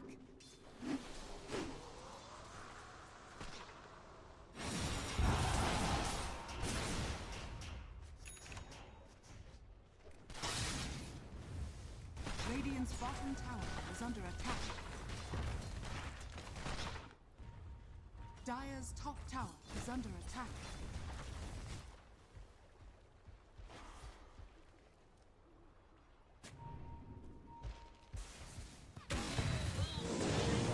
It'll be N1 stuck inside of the cog. Hook shot is also going to come out, but living armor is applied. Shackle shot is going to make sure that N1 can't actually chase down anyone in this scenario.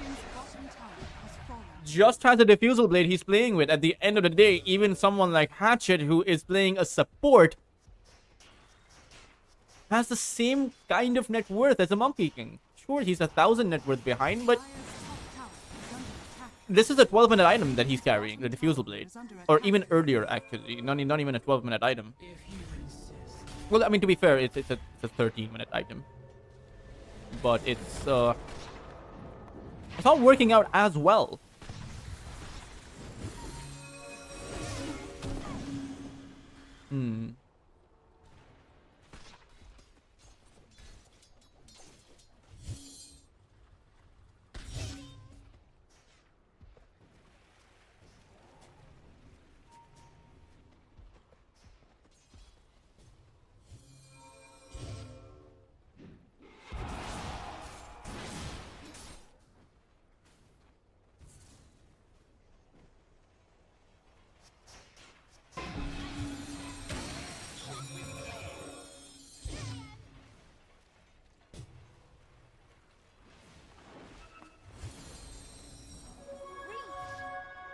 Rondoboy Maelstrom as well as a Dragonlance available.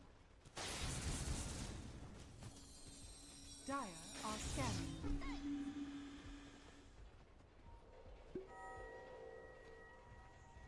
Dire are scanning. Dire's bottom tower is under attack.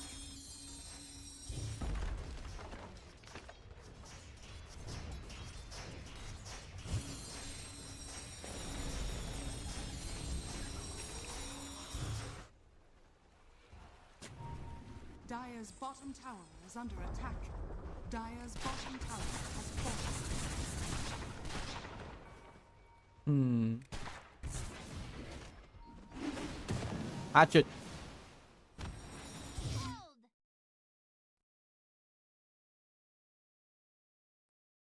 Or rather, the Mortha has to go for a pause. And, I mean, maybe it's a Discord audio issue or something. I don't know. Okay. Probably an audio issue if it's fixed so quickly. I'm not sure how they'll turn the game around. Is because the more this game goes on, the more it just feels like it'll be a Hail Mary Mortha play.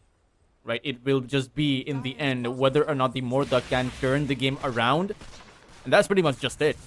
Will the Mortha turn it around? Or will she just fall? Because the rest of them are falling. The rest of them aren't actually able to muster up that comeback. So let's see. Radiant structures are fortified. Tier 2 tower now under siege. Teleports are coming in, and the Mortha doesn't actually spot this out. Mute goes in with the Dream Call, planted down. Rondoboy comes in, throws out that shackle, which doesn't actually land. Whale has been activated by the Mortha, as the charge is also going to be stopped. They're attempting to teleport out with her, and it will be possible. Lun's overgrowth also holds them back. Of course, Lun's teleport is not going to happen.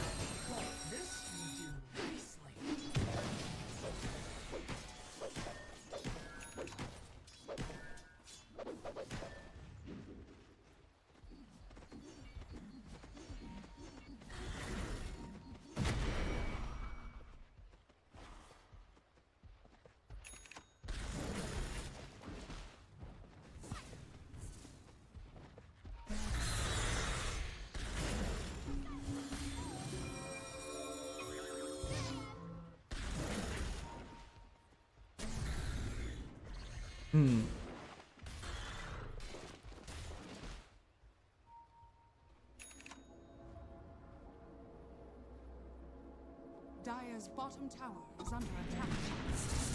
Dire's structures are fortified. Mute. He's on that high ground. Will go for the illusory orb away, as Hatchet is not going to get duel. They didn't actually go for him. They want the duel on the Wind Ranger. or rather the timber saw, they're trying to burst through a timber, might actually get it done, but in the end, the response is gonna come in. Whale has been activated by the Morta, but it's not enough damage.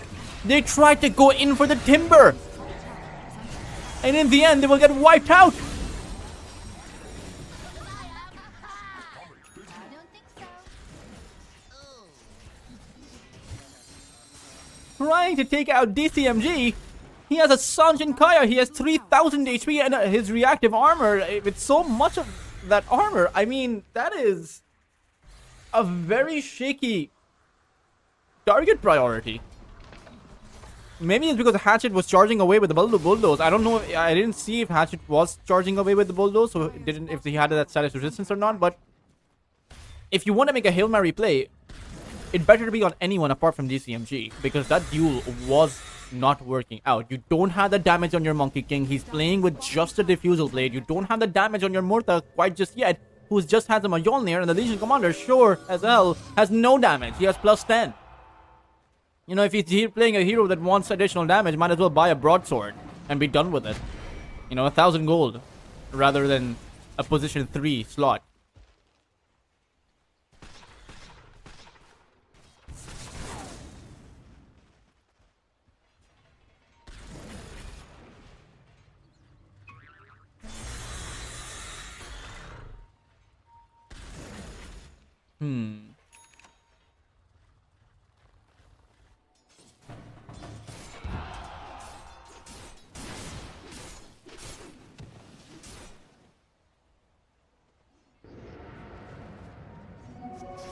Momo is going to be sent up into the air. Nether Strike is going to be applied by Skill Lay. He will Illusory Orb back. And Skill Lay will go down.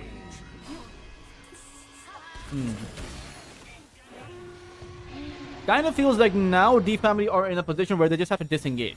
Like, disengagement is the name of the game from them. But Momo is going to get caught. Trying to make his way out, it won't be possible. I wonder if you go for a duel right now. He won't. See you in the spring. Duel, but just for the sake of it. You know, he was just gonna die anyway. Hatchet is coming in.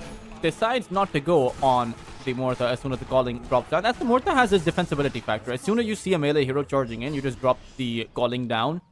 You know, movement speed, slow, silence. So it's an area of effect around you. It's a circle around you which protects you.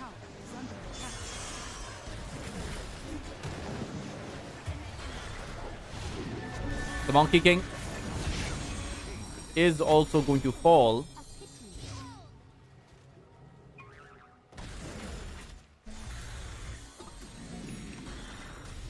And there's not too much they can do apart from just farming up and hoping they can mount up a comeback later on. That's pretty much just it.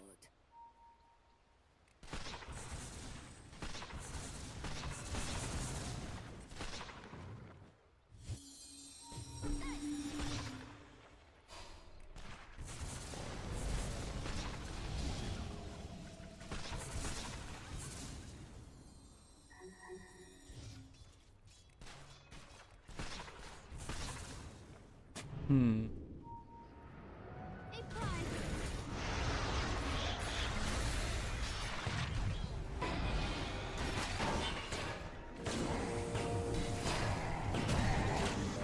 Lun is gonna be Timber Chain away, uses that overgrowth. Momo comes in with that duel and will actually be able to take the Spirit Breaker down. Momo lift up from the on the pod, but there's really it just feels awkward. There's nothing really that they can do in this scenario. They're just getting picked up one by one. Trying to send spells out the other way, you know, return fire, but it feels like one team is coming with assault rifles and the other team is coming in with a water gun. You know, the sprinklers. Dire's middle tower is under attack. Dire's structures are fortified.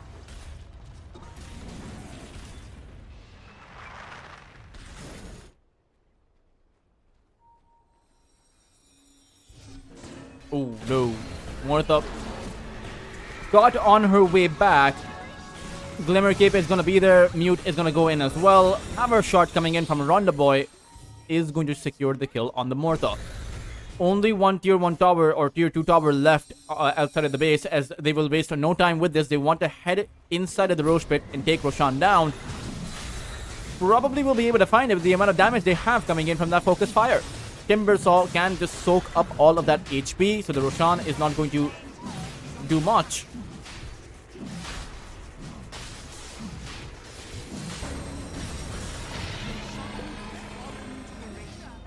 Dire's bottom tower is under attack.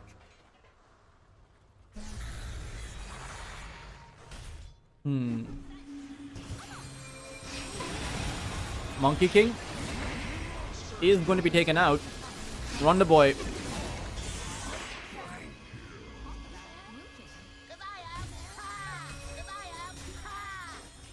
middle tower is under attack. Dire's middle tower has fallen.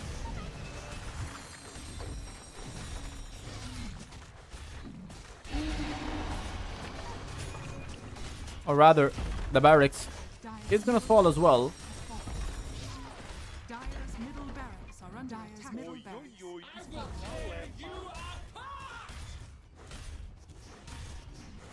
Dire's top tower is First lane of barracks has been collected by the side of Savage Wolves. It's just the second lane of barracks that now needs to be collected. And there's not too much that you have, but you still do have the duel. Are you going to go for it? Momo inside of that smoke of the sea. They don't have many more moves, but they'll go in again, trying to hope to burst that timber down. Duel is going to be whiffed though, as Momo has to get back, but DCMG, he will actually fall. Ronda Boy will be able to take out Skill Lay, but will lose his Aegis. So the family somehow have taken out 3 entire heroes, and they might be able to take down Ronda Boy after the fact. Has nowhere to go on the Wind Ranger. He is way too far back, as a godlike shriek goes the way of the Mortha. Somehow, some way, the family still have a fight left in them. The same exact technique, burst down the timber this time around, possible with the silver edge available for that Mortha. Otherwise, I was a bit surprised seeing the Timbersaw actually melt in all of that damage. But the duel was still not successful. He still has around 30, right? You switch this hero up with the Batrider, it does the same thing. Or rather, anyone with any kind of a disable. Heck, you have a Beast Monster, you have that Roar, right? For the exact same duration. And it's not as if the other side has a hard dispel against that. Hatchet surely doesn't stick around against the Fiend Protector. I don't know what those punches were, but he is going to fall. Oh, the puck gets caught by Skill Lay. Has the phase shift, has the Blink Dagger, the Illusory Orb, everything really. Might be able to get away. Momo was looking for the duel, almost was able to find it, but just an inch or two away.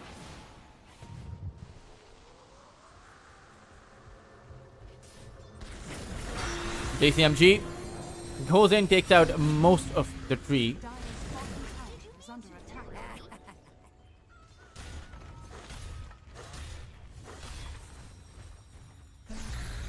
The question is, will they wait for the next Roshan, or will they be impatient and actually go up that high ground? Now, technically, you can win a fight and go high ground, but Radiant for the is moment, scanning. Cause I am. Ha!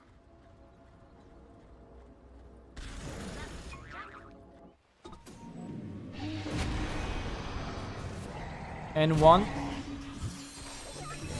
Well, N0 now. For 50 seconds. At least until he respawns. Dire's bottom tower is A under 19-day difference between his game number 1 performance and game number 2 performance. And the reason for that is not because he's playing bad. The reason for that is because Hatchet is just charging every single time it's off of cooldown. And this time around, it'll be successful to take out that Mortha. BKB is available for DCMG, as Momo is now the only core available for them, and he is under-farmed. has fallen.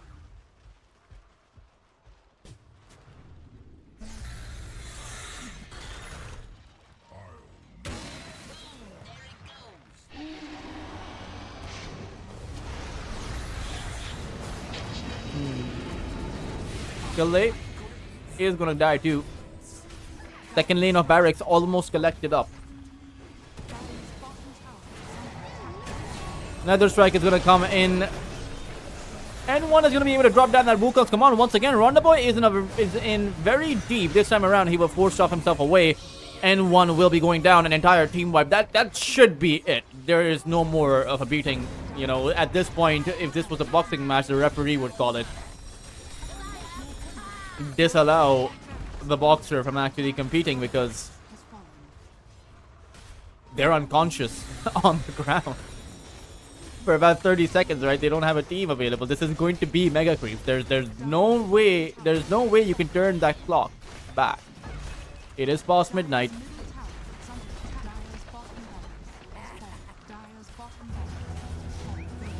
As a massive adjustment from Savage Wolves, and man, oh man, Hatchet is truly the MVP for this game. Dude, I mean, drop down in the comment section who you think is the MVP, because I would love your opinions. But Hatchet's performance in the early game, for those of you who were there since the start, his charges everywhere on each and every single lane. Not a whole lot thought of potentially a lost team fight actually brews up, but Momo, he's dead.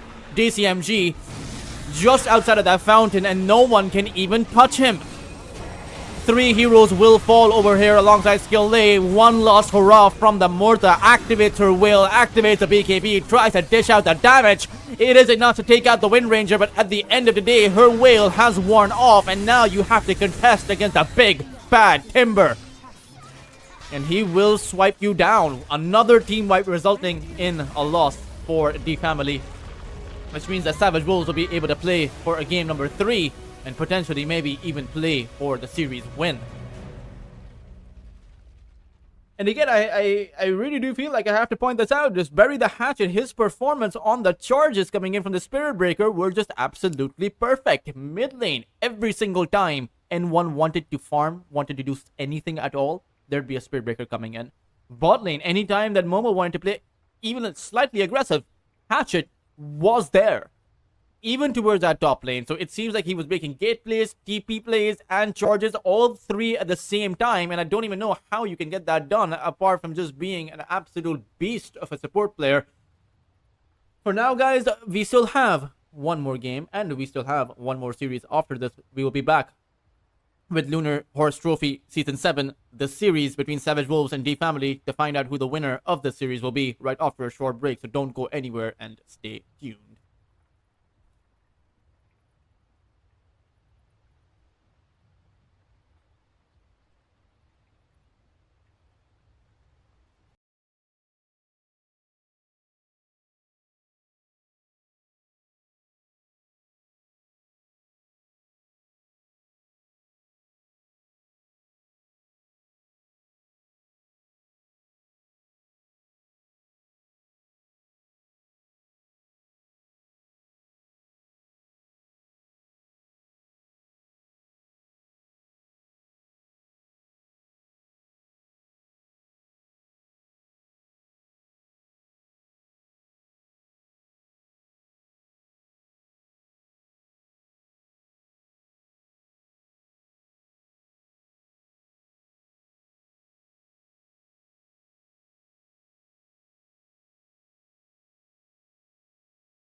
Hey guys, welcome back to the Cringe Station Lunar Horse Trophy Season number 7, Savage Wolves vs. D Family going at it in a best of 3 as D Family pick up the Night Stalker. They also have a Zeus. It's my first time actually seeing D Family play with a Zeus, as far as I recall. Meanwhile, a Wind Ranger available too.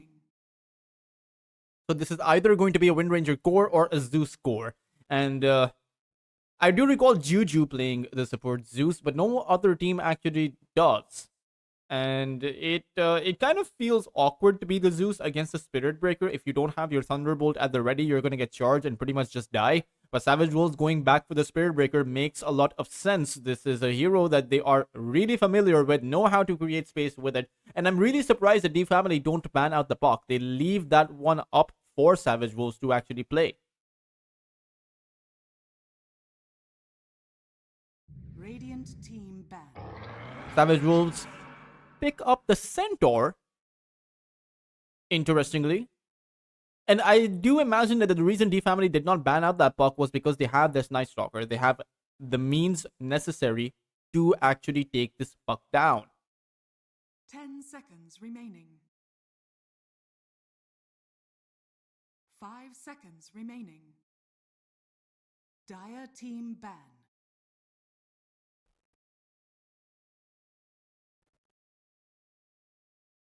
Radiant team ban.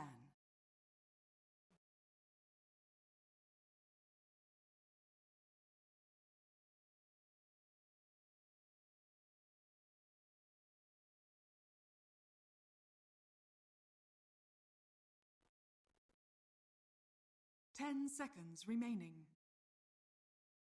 5 seconds remaining. Savage Wolves on their last pick. What are they going to be going for? Or rather, their last ban. And it's interesting how they ban out the sniper time and time again. I do wonder why they're actually banning out this the sniper pick. Meanwhile, D Family, they have to decide on, well, 1, the Wind Ranger Flex, 2, the Zeus if it's a support or a mid lane hero, and 3, if that's not going to be a mid lane hero, who exactly is going to be on that mid side against the block? Void Spirit is completely open in the pool, as Savage Wolves, or rather D Family, will ban out that Terror Blade. No more bans available. Savage Wolves are not going to go for a Void Spirit. They've had to go for a carry. With no Tiny Terror Blade or the Lone Druid available, I do wonder which carry they are going to be going for. It's going to be the Lunar that D Family banned out against Savage Wolves last time around, but now they are able to actually grab it. So Eclipse Scepter drop down on the Centaur Warrunner as he's stampeding in, or even a Spirit Breaker as he's charging in, and D Family's heroes are quite squishy. The Zeus, Clockwork, Wind Ranger don't have a lot of HP between them, and sure, even a Night Stalker doesn't actually have that much HP. And the Nighttime Vision is going to be matched by the Lunar. All the meanwhile, D Family, they pick up the Slork, a hero that KSH is so familiar with, even though it's not KSH playing the hero. So we'll see what D Family are able to do with this. Similar strategy though at the back of that Slork. They want to play with tempo. They want to come up with that tempo, or rather just overwhelm the other side with it. And they have, and it means it's going to be a Zeus on that mid lane. And it's actually a Wind Ranger support. So the flex is there, just not the way that I expected it to be there. I would have imagined a mid lane hero. I would have imagined that a Void Spirit would be so good, both against the Spirit Breaker, because that dissimulate, as long as it's up, you're not going to be getting hit by the charge. He is amazing against the Puck.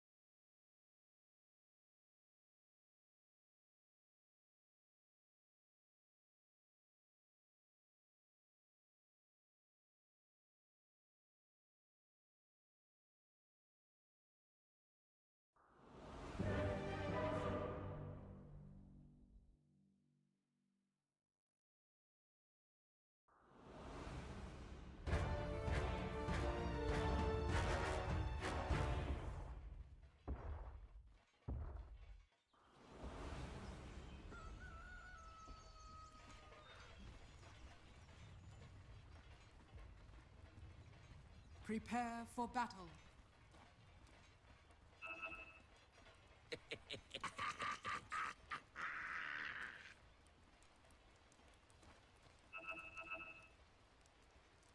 Oi, oi, oi. Jalepa. Just what I needed. Lost in the woods, are ya?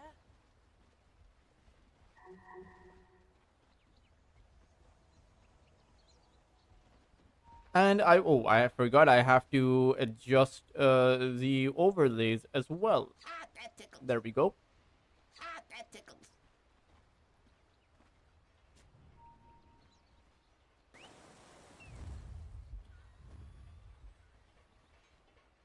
30 seconds to battle.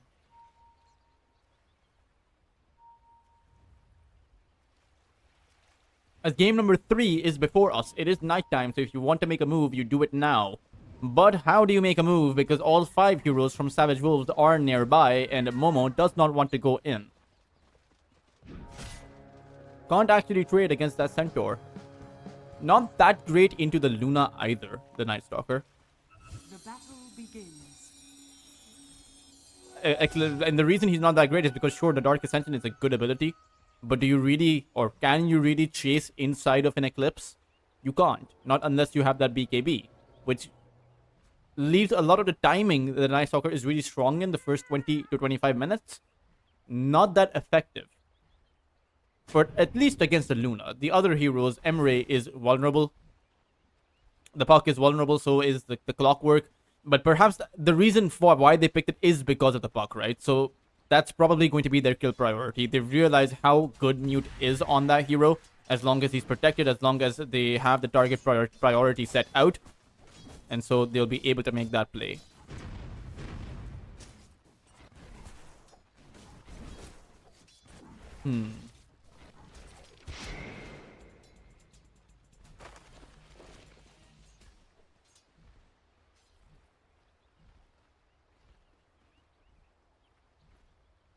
Gillet is going to go back. It's very difficult for the Wind Ranger to actually trade against the Jakiro. Sure, you have that Wind Run at the level 2 mark, but it costs 20 mana to dish out the Liquid Fire. And it's a great ability at the end of the day.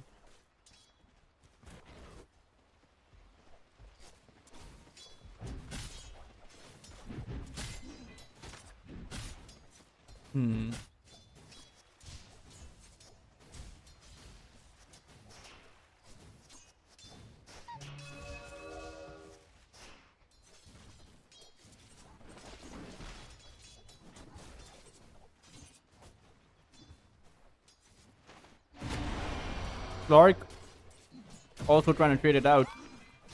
DCMG has the Hoof Stomp, but doesn't really... It's a difficult lane for the Slark against the Centaur. And they picked the Slark into the Centaur, so you have to consider that. And there's no... You're not even a Retaliate ready right now. The pounce can be broken by the Bulldoze, or not broken, but the status resistance applies on the pounce itself. So who does this Slark actually catch as far as that is concerned? When he's playing against heroes that have 800 HP on the Spirit Breaker, around 1000 HP on DCMG, on the Centaur, it is difficult. Meanwhile, N1 on that mid side playing against the Puck is also kind of awkward for the Zeus. Sure, most of Gold Ship or N1's abilities, the Puck can't phase shift around. Apart from that, perhaps that Chain Lightning, if the Puck isn't the target for the Chain Lightning. And the Thunderbolt is always going to be a factor against the Puck. I mean, he just takes out most of his HP with one single hit. I'm surprised the Mute isn't going for the infused raindrops against a hero like the Zeus. Maybe because realizing that the Arc Lightning is enough to actually pop the infused raindrop. He's not going to spend time using the Lightning Bolt against it. Oh. Emre is able to take out Skele. First blood will be drawn for the side of Savage Wolves. A pretty good end result. Lun is going to be collected by DCMG as well.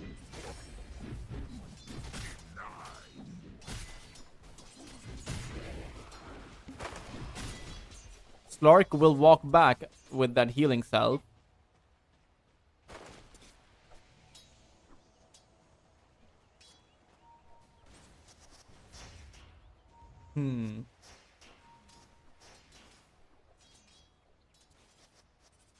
Spirit Breaker is charging in and won't actually be able to do what he did last game as long as this observer ward actually stands. So the difference is that D family lost to ally to hold. I thought as the N1 might actually go down here. Mute could go in with the Waning Rift or the Illusory Orb once he has it, because the Zeus is very low on his HP. Throws out his Illusory Orb to try and buy some vision, but the Zeus has already made his way out. So the reason the Zeus did not die here, last game they planted this observer ward that they have here over here, which got immediately dewarded. Over here, it's still standing, so they're able to spot out the Spirit Breaker. They've also planted down another observer just to make sure that Hatchet does not get the jump on their mid lane. A prize.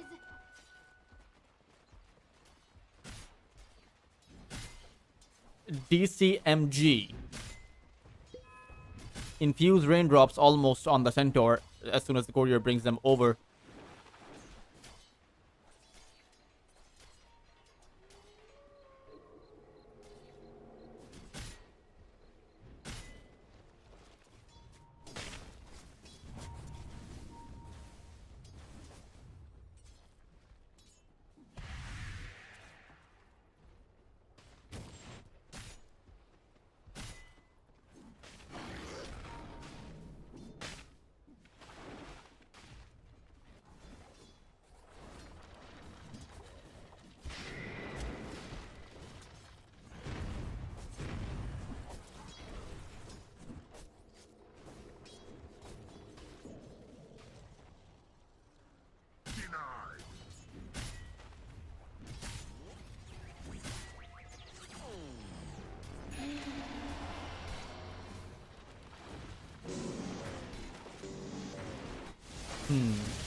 Mid lane Mute is gonna get hit by the power shot and will actually fall to one simple Thunderbolt. They take out the Puck as well as DCMG over on that top side. Spirit Breaker not available. They make use of the fact that Hatchet is just rotating everywhere he can, so they adjust for that by going in for the Centaur. And sure, it takes quite a bit of HP away from the Snorlax, but at the end of the day, he is the one, or rather, sorry, he gets the one agility. It is not, you know, super. It's not the most amount in the world, but it's still. Structures are fortified. You start off with the one, right? And then suddenly you get up to the 20. As Ronda Boy goes down towards that bot lane, Emery is not long for this world as Momo is chasing and after him. Lune will provide the vision with that rocket flare. One simple void will do the trick, but they want to take him down with the right click and not expend any more mana.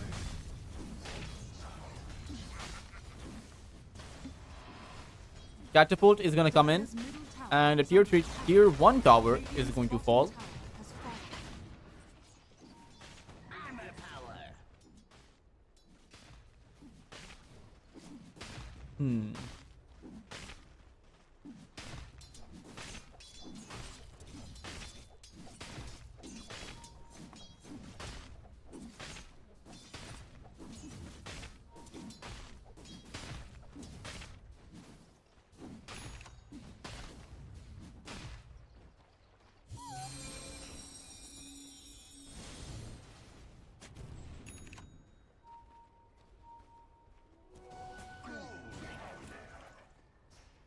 Bounty rune picked up by the Jakiro.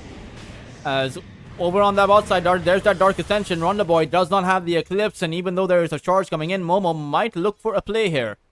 Just needs to apply that Void, but the infused raindrops, they kick in, healing self just to make sure that the Thunder God's Wrath does not take out the Jakiro. Good adjustments being made overall, as N1 will be able to pick up that regeneration rune. And again, the question is, are they building up enough tempo? Because you're playing a Slark into a Luna and into a Puck. And you're playing a Zeus and a Night Stalker. At the end of the day, none of those heroes scale super well. The Slark scales as long as he snowballs. As a great Shackle Shot comes in by Skill-Lay, a Hatchet as well as the Puck will go down. And they won't be able to take anyone as they fall. trying to target down the Zeus, even though, or rather, considering that he is a vulnerable target, that is probably the right idea, but they need better execution. And with the family being so good at, so adept at preventing the Spirit Breaker from coming in this game around, how exactly are they supposed to target the Zeus? Maybe they should be targeting the Slark, as Mute has that silence for him. Hatchet is going to target the Slark. A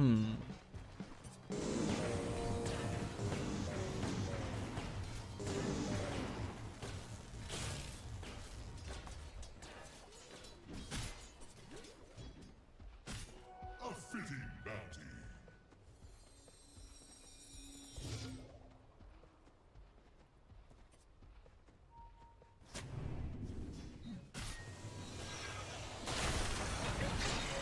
DCMG. Hook shot comes in by the Clockwork. DCMG is going to fall. And one is able to pick up the kill there. 7 kills up now for the side of D family. They have a 3,000 net worth advantage. Dire's middle tower is under attack.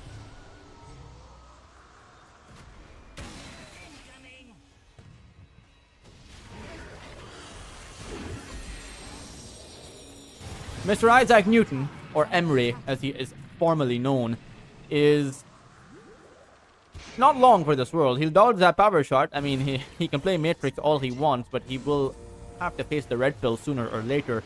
Which is just the fact that he has 3 heroes. He has a Night Stalker chasing and after him. He has a power shot rocket flare How sad for you. as well. I mean, just too much for a lone hero.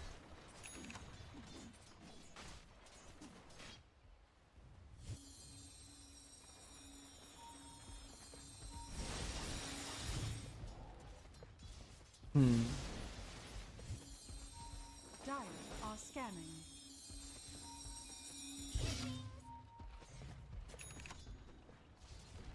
They haven't been able to break through any of these towers, though, is the thing. Apart from that bot lane tower. It has fallen down.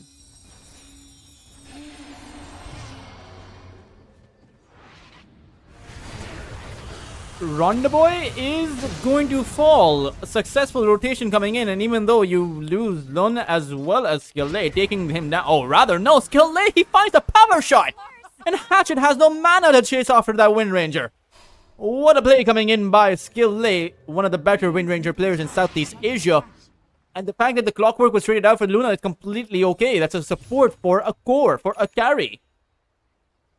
When we take a look at the net worth, it is the Night Stalker at the very top of the net worth chart. It is the Zeus, who is, though in first place position, has the Kaya built up, so that magic damage amplification as well as the mana regen that he gets at the back of that is going to enable both his farming speed and his killing potential. As Mute jaunts towards the other side, but gets hit by the cogs. Will he really go for the rune? He does. He has the the shield rune helps him to survive, I suppose. But they are chasing in after him. Hook shot is going to land on Mute, and the power shot misses very narrowly.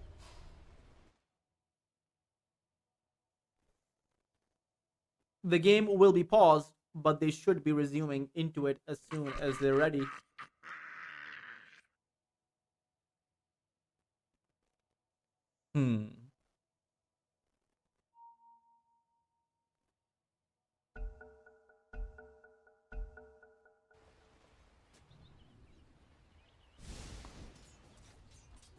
Blessings upon a loyal warrior.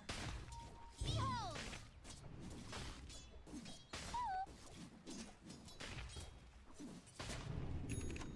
Might be able to break through this mid lane tower with the members they have over here in this position. Radiant structures are fortified. Behold!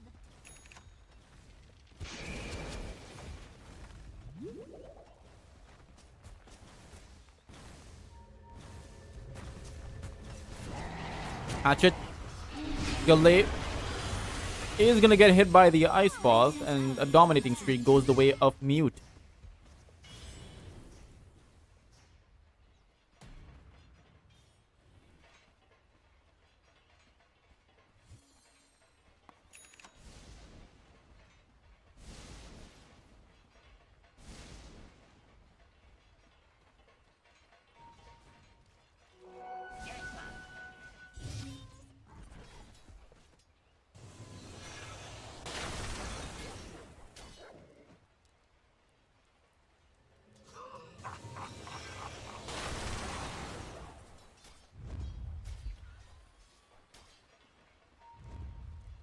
3-man smoke comes out.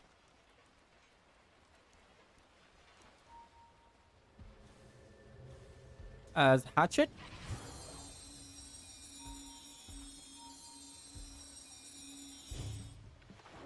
He is coming in. Radiant's middle tower is under attack. DCMG is going to get hit by the hook shot, but Ronda Boy has the Eclipse. Clark is going to be able to get his Shadow Dance off, but how will he be able to make it away? He tries pouncing away across the server, but it's not going to really be possible. He will be brought back into the map and brought back into the reality where he's dead for about 20 seconds and did not have anything to show for it. They even lose Dire's top tower is under attack. the Roshan. Radiant's middle tower is under attack.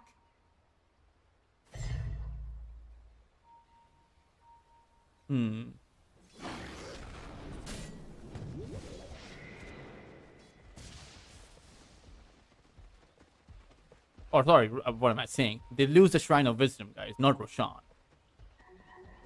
Dire's middle One of tower these teams is under going to attack. lose Roshan, though. Definitely. Dire's structures At the back of a lost team fight. I mean, the Dire side has a pretty weak Roshan lineup, which is why I think that it'll be the Radiant. But even then, the Luna isn't that good at taking down the Aegis carrier.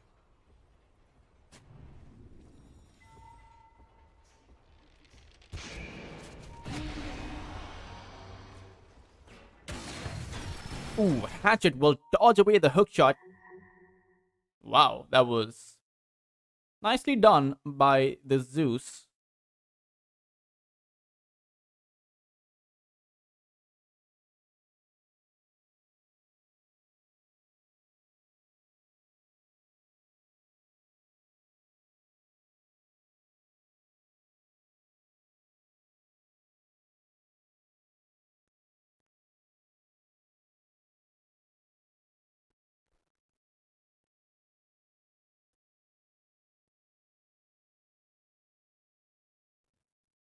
I shall honor your name. Why? Okay, Zeus has disconnected. Hopefully he reconnects shortly. I wonder if it's a food delivery. Because I remember times where I would be costing my young Uncle Atticos, or the the former organization and the current members, where sometimes would have to pause because they had a food delivery. Which I always found to be a funny concept. You know, you're playing the game, your breakfast comes, you have to pause, get your breakfast from the door, and not saying I mind, of course. It's food. Everyone needs food. I hope the world as a whole realizes that and does something about it, but Oi, oi, oi. Jalepa. Maidslayer is up for the Slark.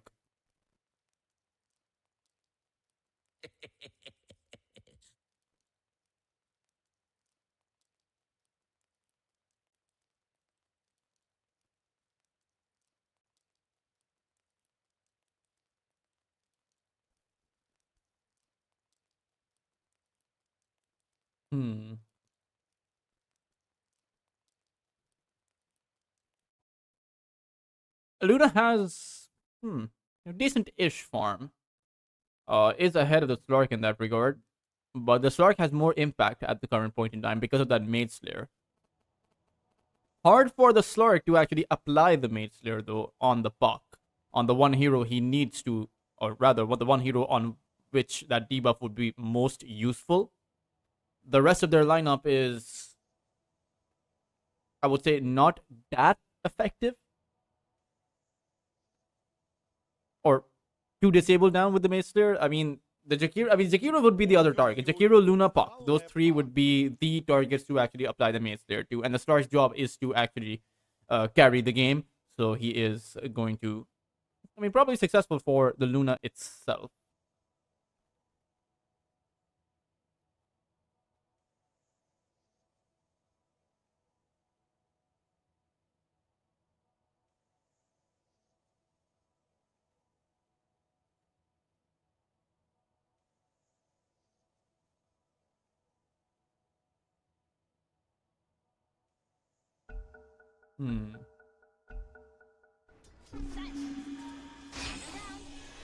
Dream Call is going to be applied by Mute.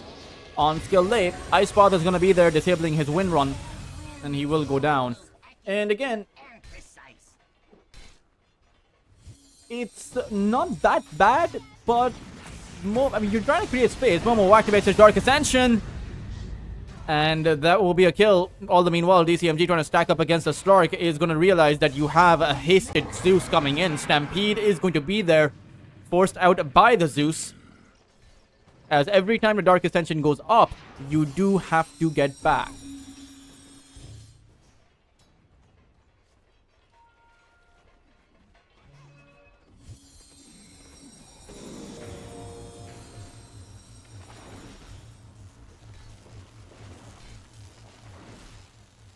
Radiant's top tower is under attack.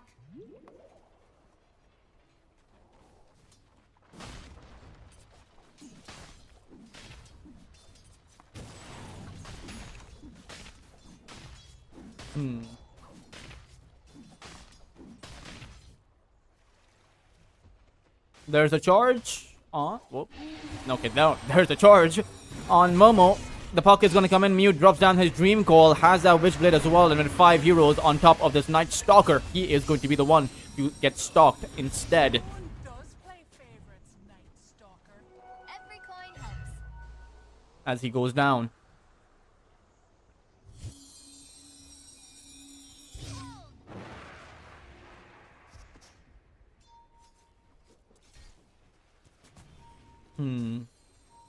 Radiant's top tower is under attack.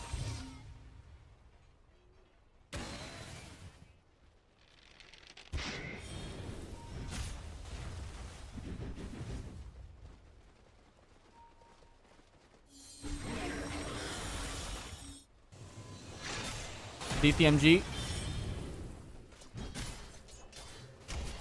is going to try and stack up against the Slark, but you do have the Night Stalker, you do have the Silence, you do have the Void, but this time around the Stampede, it seems like it is again enough to actually make it out with. Power Shot does not land by skill lay, but they do spot the Wind Ranger out. He revealed his position with that Power Shot and will actually fall. Eclipse was committed for that one.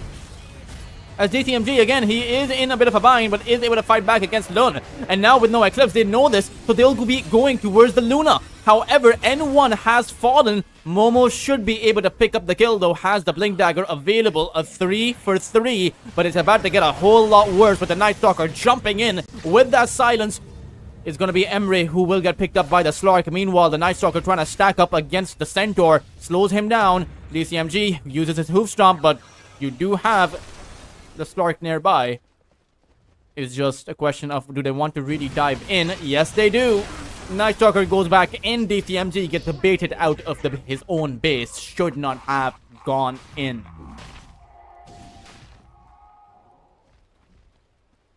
Even though the team fight looked pretty bad for D family, it still works out in that favor. And when I say pretty bad, it's because they lost skill late from the very get-go. Right? Lun died with a hookshot play, and so they didn't have two of their supports. The Luna was able to take out the Zeus as she went down.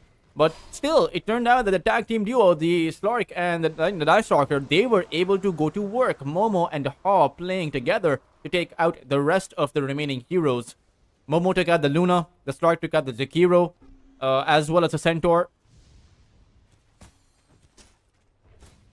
Now it's a 5,000 net worth advantage. Now all 3 cores of the family are at the very top of the net worth chart.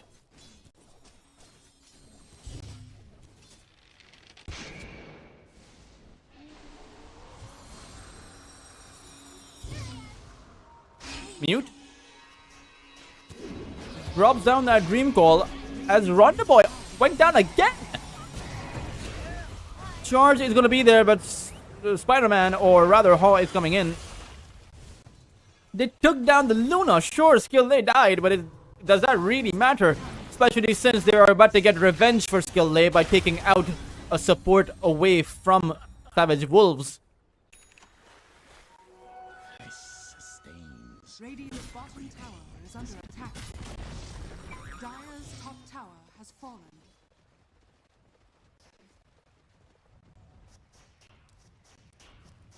Clark.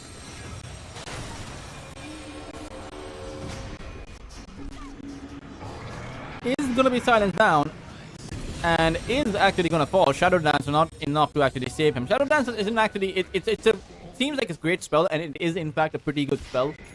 But against overwhelming AoE damage like the Hoof Stomp, and particularly if you apply your single target abilities before that Shadow Dance comes out, right? Then the AoE damage can kick in. The Illusory Orb, Waning Rift, Dream Call, all of that against the Slark is pretty good. Oi, oi, oi. Jalepa.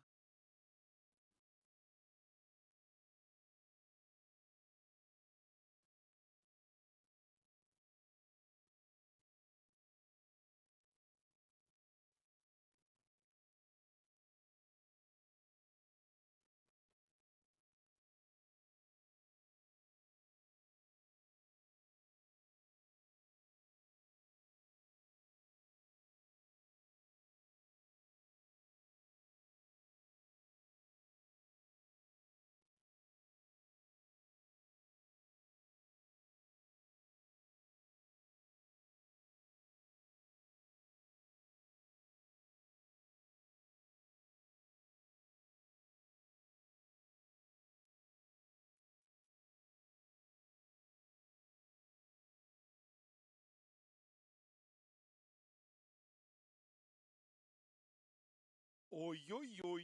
Jalepa. Oi, oi, oi. Jalepa. Changes everything. Making mistakes is the path to wisdom. Ah, that tickles. Ah, that tickles. 13 to 19. Why am I surrounded by such peons?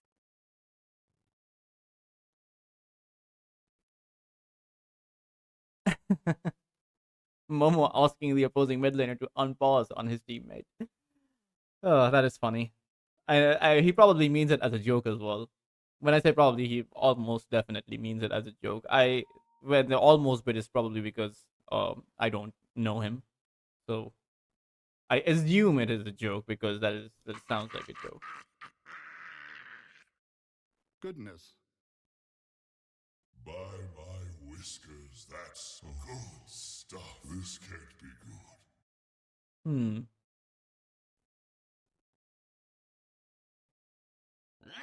Rattle 'em, yeah, rattle 'em, yeah. The cores in this game are not that far apart from each other. The real net worth is at the back of these supports. 4, 5, and 4 for the Wind Ranger, 3, 4, and 8 for the Clockwork. So the position 5s had about a 1500 net worth difference, and then the position 4s have 1000 net worth difference. So that's 2500 gold of a difference. So from this 4000 lead, only 1500 of the discrepancy is on the 3 cores versus the other 3 cores, right? So that's not that significant. 1500 is barely anything at 21 minutes of the game, as far as when you take into account all 6 cores of the game. As Hatchet will reconnect, and we should be resuming into the game shortly. Missing top.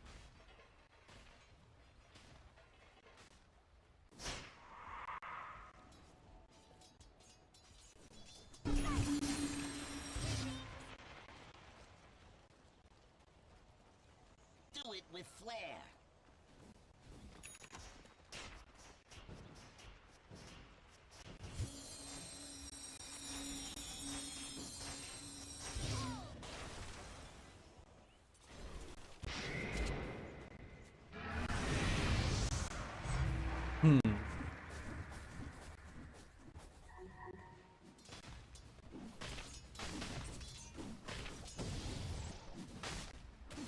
Rock it on.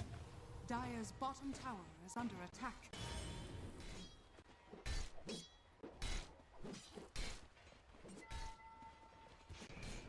Momo, he's going for the BKB, and we'll have it in a second or two. Meanwhile, towards that bot lane, it is the Zeus in trouble, but he'll be able to use that little glyph of his to make sure that Hatchet can't actually charge in after him. In fact, Hatchet will actually go down. The Puck, meanwhile, has that forced off against the Night Stalker.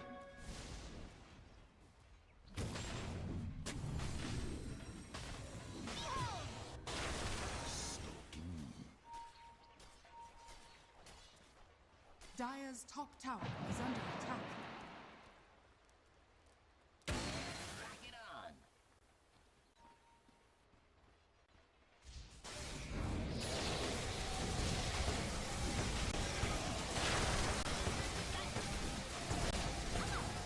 Tormentor is going to be collected. Lun is going to fall as well. Dire's middle tower has been denied. Lost in the woods, are ya?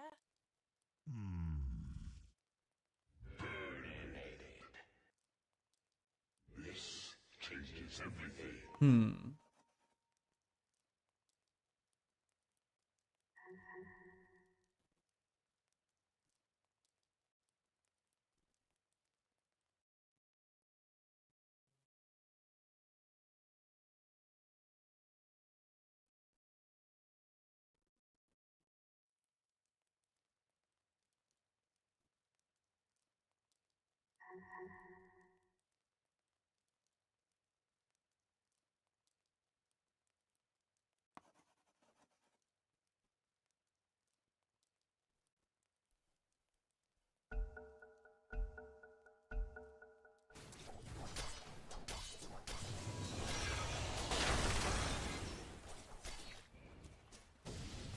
This lead is manageable, though, for the side of Savage Wolves. As long as the Luna keeps on farming, pretty soon after that 40-minute mark, or maybe 35 to 40-minute mark, you can be stronger.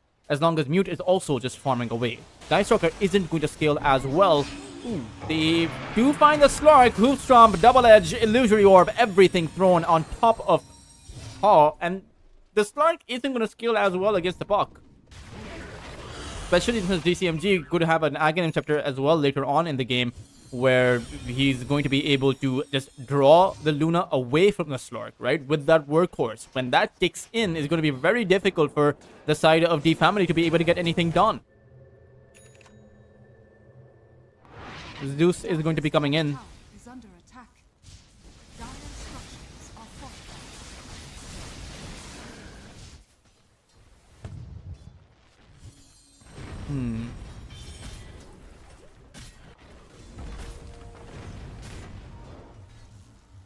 Dire's top tower is under attack.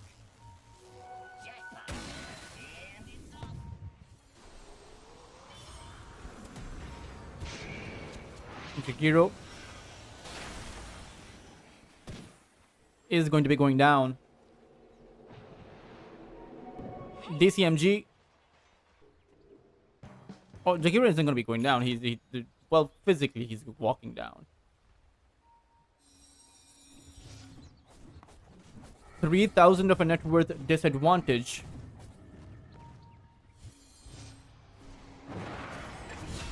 As Lun actually falls near the area of the Tormentor, near the gate.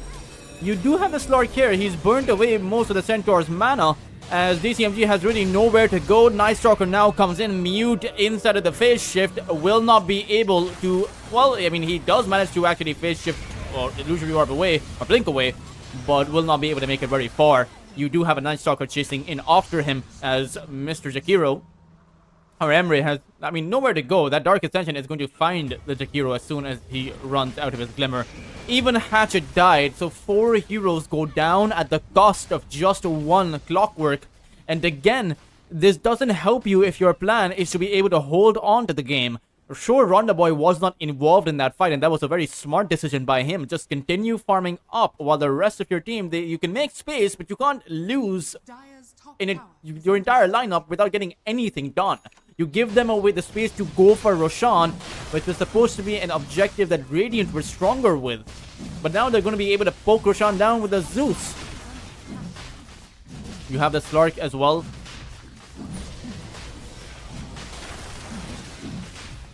Dire's top tower has fallen to the dust.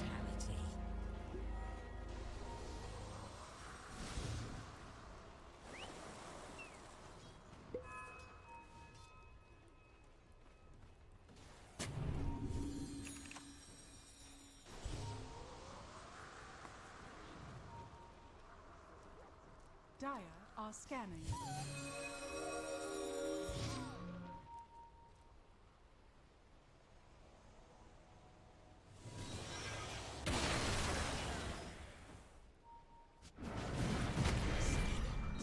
Momo is, well, he's actually making sure that they all run back against the Night Stalker. Hatchet will just charge away. It's towards that mid lane, as the cogs will make sure that Lun doesn't get hit by that charge. At the same time, you do have Momo. He spots out the Lunar thanks to the Zeus, and now the Slark jumps in. Ronda Boy forced to activate his BKB, and he will have to get back. All the meanwhile, Emre again got out, trying to stack up against the Clockwork. Surely they realize in nighttime these plays are not worth it, as Hatchet, even he will get caught trying to be sneaky with a Shadowblade TP out, will not be successful. Radiant are scanning. Towards that bot side, DCMG as well as the Puck go at it against that Zeus. You do have the Clockwork hook shotting in, and might be able to actually take the Clockwork out. No, they can't. I mean, Ronda Boy actually falls. This game is pretty much... This game will snowball out of control. I have a feeling it has already snowballed out of control. They're losing heroes left, right, and center. The lackluster attempts coming in by Savage Wolves, who can't really seem to have or follow one consistent game plan.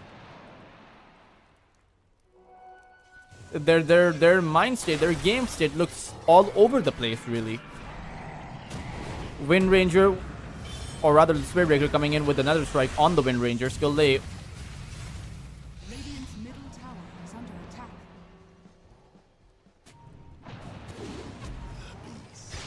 Jakiro.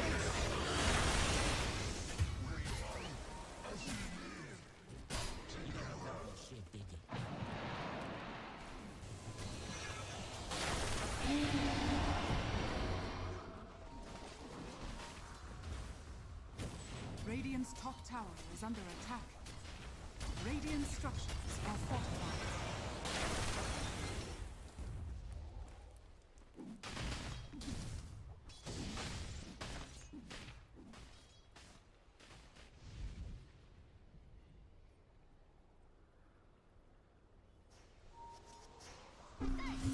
Mute. Illusory Orb towards the other side. Skill lay, trying to go for the Shackle shot.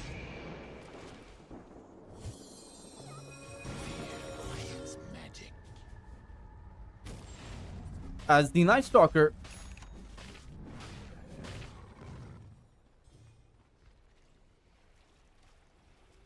almost has that Aghanim Scepter for that Hunter in the Night. The increase.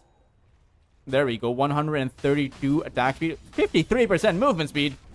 He runs with nearly more than max HP, Radiant's middle tower max is movement under speed, attack. max movement speed with the phase boots.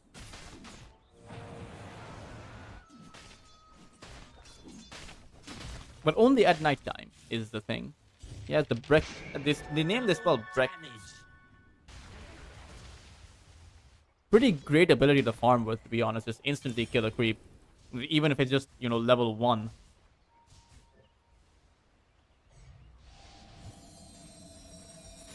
Lone is gonna get caught out. Will be the first casualty, and doesn't really seem like there's anything else actually making his way here. Or their way here. Or rather, are they? They do find Emre. Slark's Aegis is running out. They haven't really targeted any of these structures. They haven't really gone for any of these towers. Is the thing. They've just been casually playing around the map.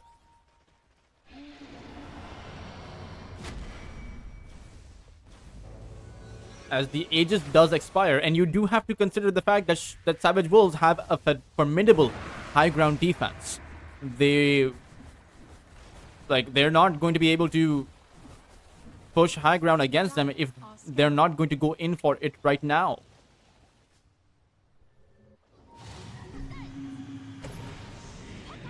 Lark on top of the puck. As Mute is going to illusory orb away, Momo is gonna get hit by the Dream Coil proc.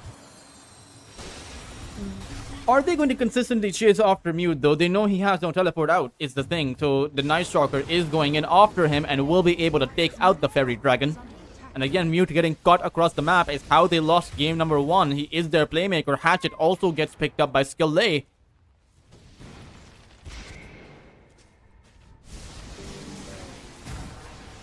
As the Zeus has a refresher as well as an Aghanim's, he can literally take the Jakiro out. Or maybe even take the puck out by just pressing his buttons. He doesn't even need to be in those team fights anymore. But he does have those lightning hands. He does have, the flash farming capacity. He's going for the Octarine core. Radiant's bottom tower is under attack.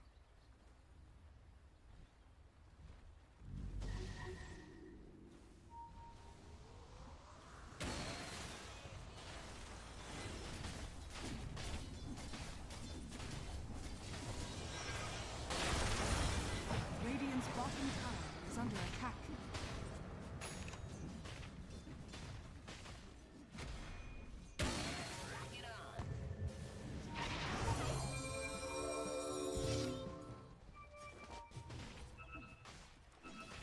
Dire are scanning.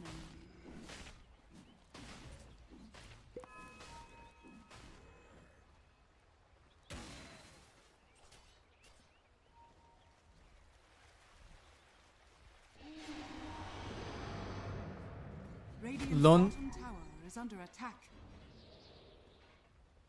Radiant are scanning. DCMG.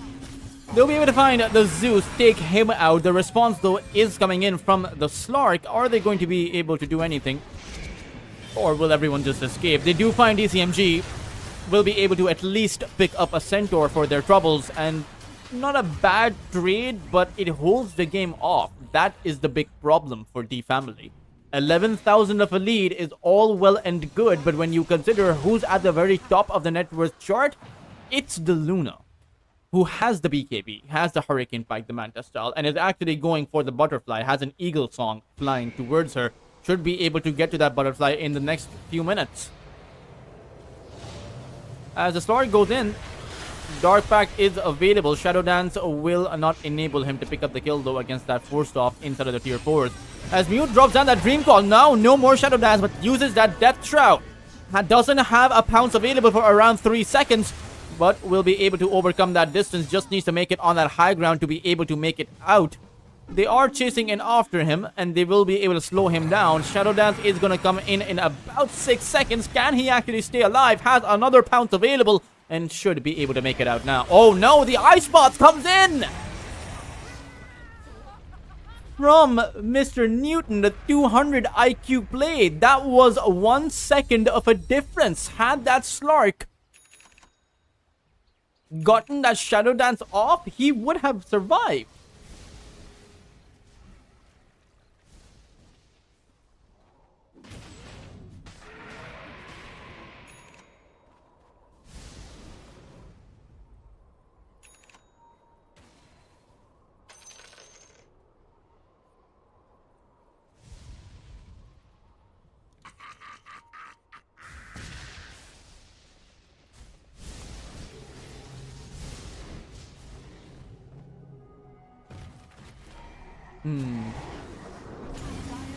Night Stalker activates his BKB. Is able to take out the Spirit Breaker. Puck is also in a world of trouble. Hook shot, perfect from coming in from Lun.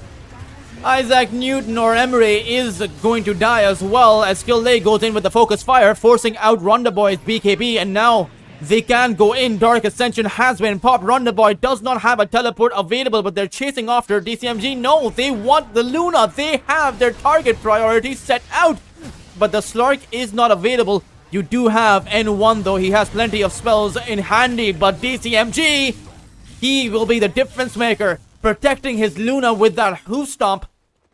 And Momo, he decided to back away. But now, he wants to go back in. Nullifier down on the Luna is going to be very close, but is able to get that trade in. And that was a bit of a sacrifice he has had to make in the end. He might actually fall here. But he does bring the puck down very low. Has the Blink Dagger available, but that Parasma is stopping him down.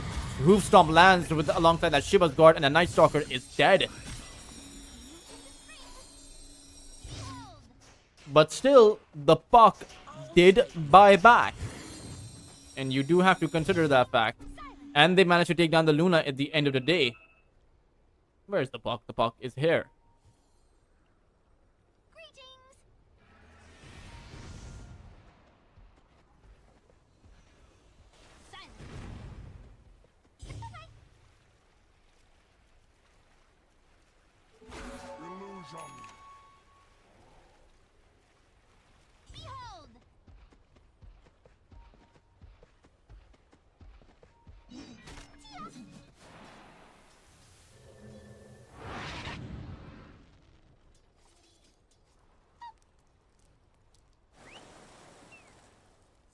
Dire are scanning.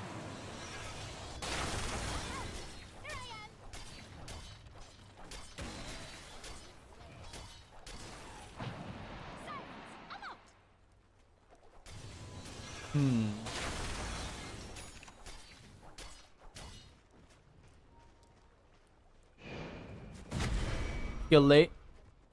Will get hit by the charge.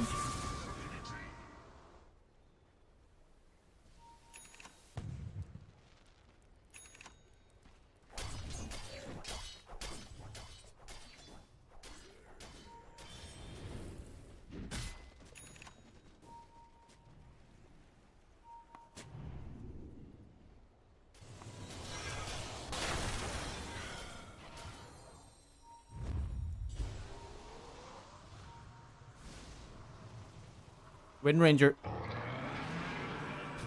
is going in towards the puck. Power Shot doesn't actually catch him. Momo has the Dark Ascension. Could actually use it to spot out Mute as the BKB will wither away the Dream Call. Momo trying to make his escape but gets hook-shotted by Lun. They have the Nullifier on this puck as Mute will be able to Illusory Orb away. Pounce is not there for this puck. Power Shot does land alongside Momo joining that Power Shot. They will be able to take him down. Very calm and collected as the Lunar Ronda Boy is farming away and they know he's there. N1 wants to target him down, but the fact that Emre gets caught will mean that Ronda Boy is aware of that play happening. 3 heroes will go down, and the biggest problem is Mute does not have a buyback, so yet again, that Aegis will be in the hands of D family.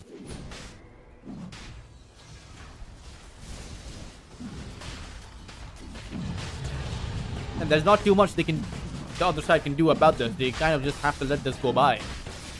You will still be able to defend your high ground, and I do think that your high ground defense is nearly impenetrable because the heroes from the family do actually take that high ground. They're not that strong.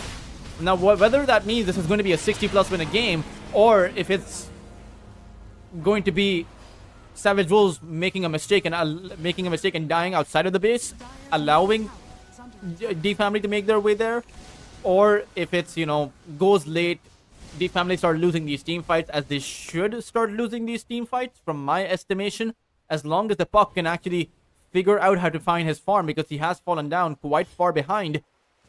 It's very difficult, right? Because you even have Hatchet, who's playing a Spirit Breaker, who now has that Shadow Blade. He can make sure that the creep wave, at least one of these lanes, is never going to push in. You have that Centaur, so even when you do go to that high ground, TCMG can tank the wave. He can tank the damage with his BKB, with his Pipe of Insight.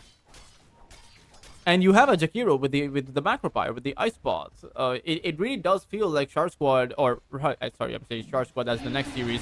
It really does feel like Savage Wolves. They have the ultimate advantage at that high ground, even against that Aegis. But maybe I'm wrong about that. As DCMG, that's not the perfect way to use the BKB, but a lot of damage gets sent out in response thanks to the Dream Call coming out. Hatchet trying to go for a stun on Lunar. It's not really going to work out. Backline attempt by the Night Stalker is also not working out. Even though they're not even fighting on their high ground. They're fighting on the low ground. It is a near stalemate. Refresher was used in that fight. Both Thunder God's Wraths came out. Dark Ascension was used. BKB was not used by the Slark, but they used nearly everything. They used all the gas in the tank. And all they found was just one support. Sure, that's all the other side found as well, but the other side doesn't have the same requirement. The other side is defending. But the other side just has to make sure that you use enough of your resources that you can't continue the fight, and then you have to go back. But maybe that difference is going to be mitigated, or the N1 is going to be able to be the difference maker by this side of Wise. If you start things off with the Hex, if you Hex the Puck, who has nothing against the Hex, no Lincoln Sphere, you have enough damage to burst him before he can do anything about it, before he can come back and use his BKB. Even though, I mean, it'll be close. It will definitely be close. Because one of the things about the Puck is that normally when you do use the Hex on someone, you bring their HP down low, and even if they have the BKB, they're still low enough that you can right-click them down. The Puck is not like that. The Puck, if you don't kill him in the duration aside the Wise, he activates his BKB, he just goes inside of his phase shift. And then he'll blink away and it will be too late.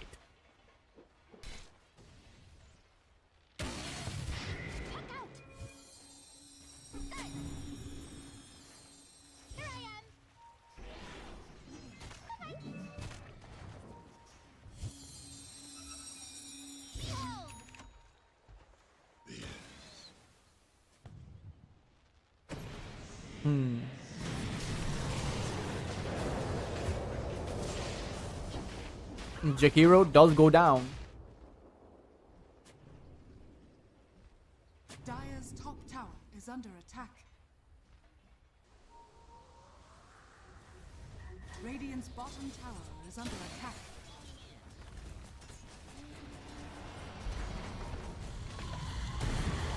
Kille is going to take a bow. Under attack.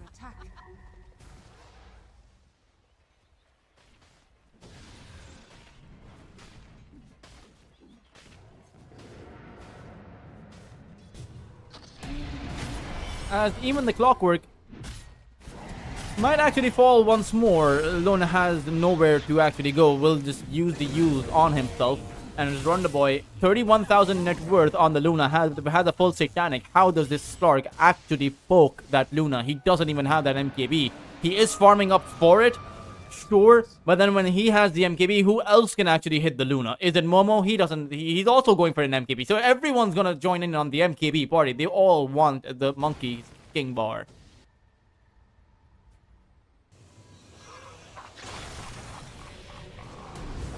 As the Slark, I mean, you look at how much impact that he can actually deal in this fight, and it's next to nothing. I don't think the family are ahead in this game any longer. Right, he's just gonna get punished. Death Shroud is there, but where do you go? As all they really need to do is go for the time. I was thinking about a 60+ minute game, but no, at that 50-minute mark, this is a game that's going to be on its last legs if you're Deep Family. Can't create tempo even with an Aegis. That is the state of the game. Forget going high ground. They've already tried that. They use everything and just found one support. And the side of Savage Wolves, they don't need that much to go high ground. They have the perfect heroes for it, even though there is no workhorse, but it is flying in now. Mute, though, will get taken out. That is a great kill for them to be able to find. Maybe they can transition them this forward, but the charge comes in from Barry the Hatchet. Momo goes in as well. Do you really want to fight without your Slark? Skill Lay will also go down, as now a backline attempt comes in towards N1. It is a swift blink from the Luna, catching the family by surprise as they get wiped out again. Momo, the only survivor of this team fight, is not long for this world. There is no way he makes it out. Has that Dark Ascension, so he has that flying movement speed, but the Luna is on his tail with that swift blink, and Momo is being charged here.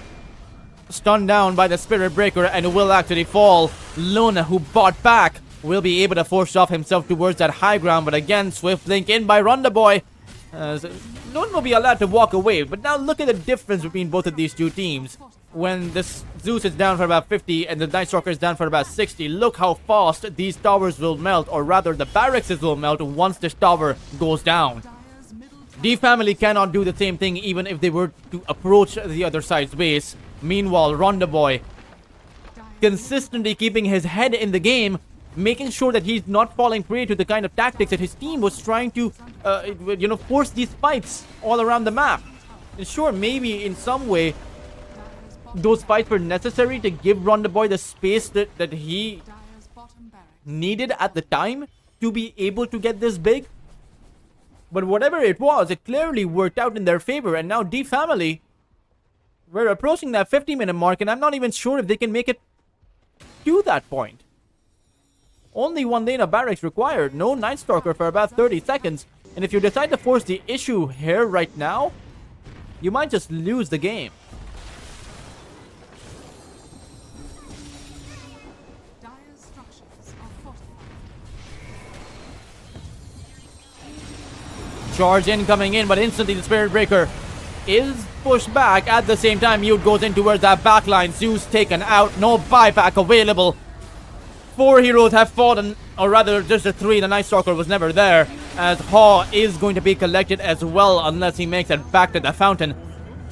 Momo and the Slark, again, that tag team duo that did close that gap last team fights, a few team fights ago.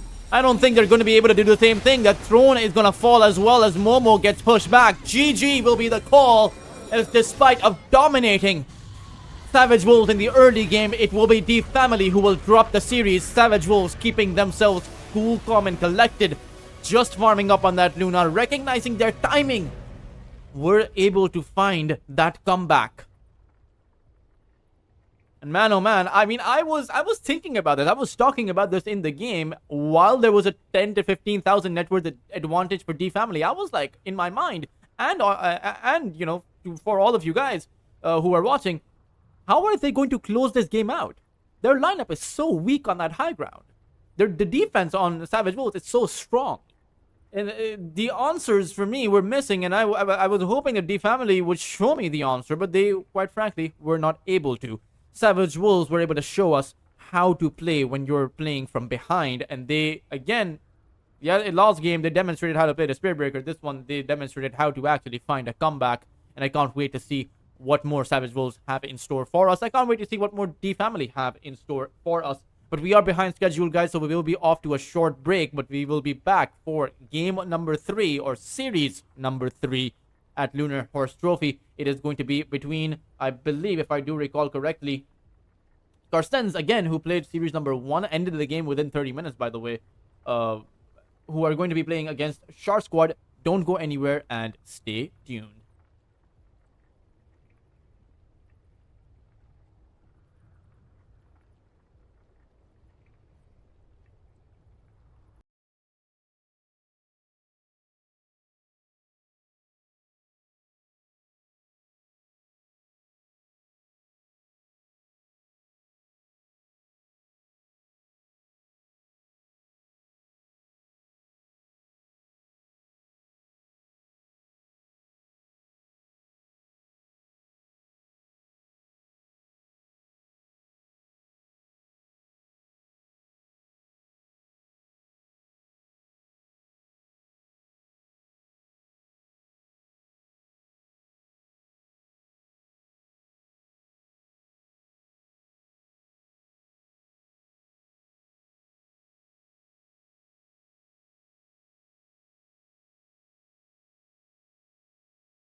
Hey guys, welcome back to the Lunar Horse Trophy where Carstensz, you guys probably remember them from the morning match, the first best of 3 for today. They demolished Pandawa 5, like it wasn't even close. They made them GG out in 21 minutes, broke their spirits, broke their morale, and they hope to do the same thing to Shark Squad in this third and final best of 3 for today.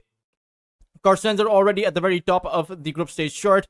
And if they win here, they will again be at the, or rather, I think they will be cement themselves there. I don't think any other team would be able to actually overtake their position. At the very least, they are guaranteed for the upper brackets. That is, if you're a Carstensz fan, if you are coming in with, hopes that Dreamocell, Dreamocell has a lot of fans, Saime, Salamat, all of these guys, they are veterans of their craft, and one can only imagine, or rather, one can only hope that we see them and the other side, and Shark Squad, some of the other teams as well, in those close qualifiers, and maybe they'll do well there too. Carstensz, they have the Puck, the Hoodwink, the Phoenix, as well as the Beastmaster. At the same time, Shark Squad have the Cop, Warlock, Underlord, as well as the Rubik. It is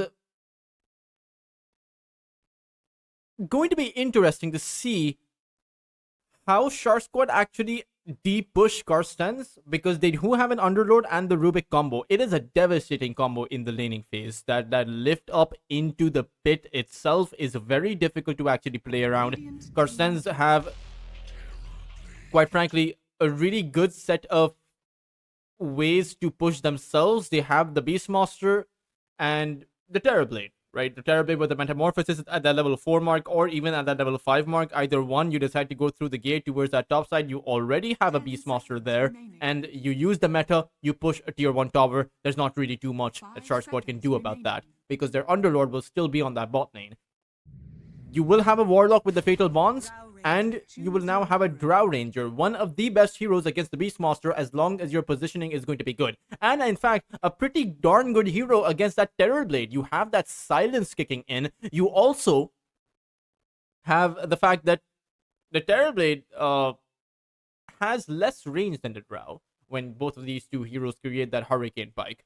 And the Hypothermia, the slows coming in from the Drow Ranger. It's a scenario where I do think that the Drow Ranger is a little bit stronger earlier on, but the Terrorblade becomes equally strong as the game goes on into that late game. So at the end of the day, both teams will be playing a 4P1 draft, a 4 Protect 1. Both teams with the rest of their cores will be looking to make space, and they'll look to do so by a similar strategy. For Carstensz, it's going to be by pushing Saime with the Beastmaster, pushing as many towers as you can. Make sure that you're pressuring the Drow Ranger as well. And for Shark Squad, their plan is going to be by pressuring the Terrorblade towards that bot lane with this Underlord and Rubik combo, right? The Queen of Pain and Warlock are designed to take fights. So while Carstensz are going to be looking to push and potentially take occasional team fights, for Shark Squad, they should be looking to take more team fights. With the Sonic Wave, with the Underlord who can show up at any time he wants, what is off of cooldown, to help the Queen of Pain. And to be fair, you do have some decent push potential with that chaotic offering coming in from Jollibee on the Warlock. So we'll see who exactly is able to come out with the better strategy, or rather, who exactly is supposed to be able to execute their strategy better. That is probably going to decide which team actually comes up with the win. And it's interesting, right? Where normally in a 4 Protect 1 draft, your hope hinges on the carry. Your hope hinges on being able to get to that 35 to 40 minute mark. But in this game, that's not true. In this game, the result of the game will be decided by what you do before the 30-minute mark, by what the rest of the 4 heroes are going to be able to do, rather than what the one or what the carry will do once the game reaches a point of critical mass. Jollibee will disconnect, as I hope he reconnects soon. I find myself strangely drawn to this odd configuration. I love that voice of line activity. from the Puck. I will remove the off screen, but I have to adjust in the logo since I did not know which. Let me see. There we go. I have found it. No worries, guys. I have I'm got this. farming lane, cause I'm a winner.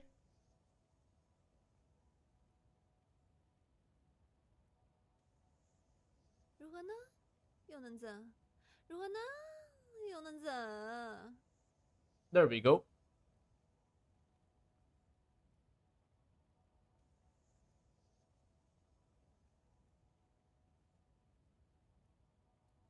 Apparently, they have an internet problem. And that is why the game has disconnected. And Simon is just having fun with the voice lines. Um,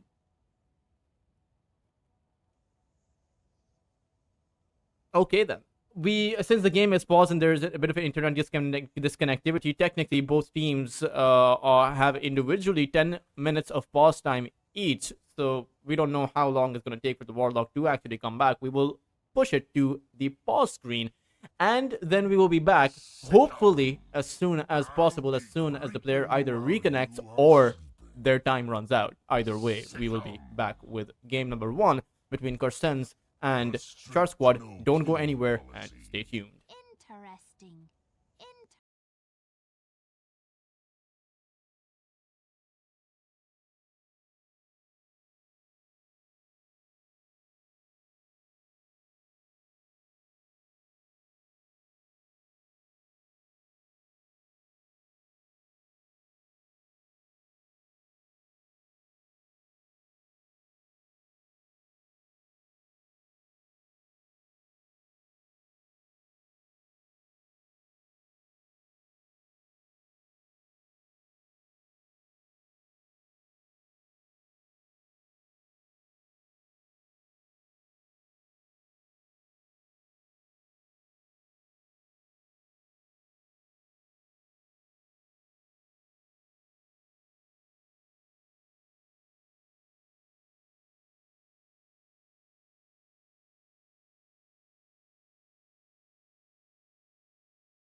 And we are back as Jollibee has reconnected into the game. Shark Squad versus Carstensz Esports in a best of 3. Can Shark Squad do what other teams couldn't?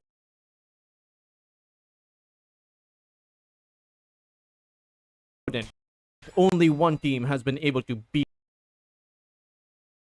Carstensz. And every other team that has tried has just been demolished by them.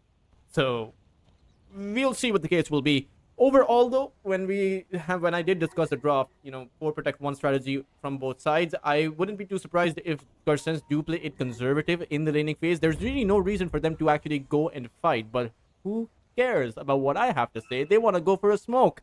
They want to take a fight against Shark Squad early on, despite the fact that there is a Queen of Pain who can just blink out Yona, who has not skilled up anything. So it does seem like it will be a defensive smoke there, or rather, you do have the Hoodwink, as well as the Beastmaster and the Puck. So if this Drow actually makes her way towards that bounty rune, well, the Drow will die.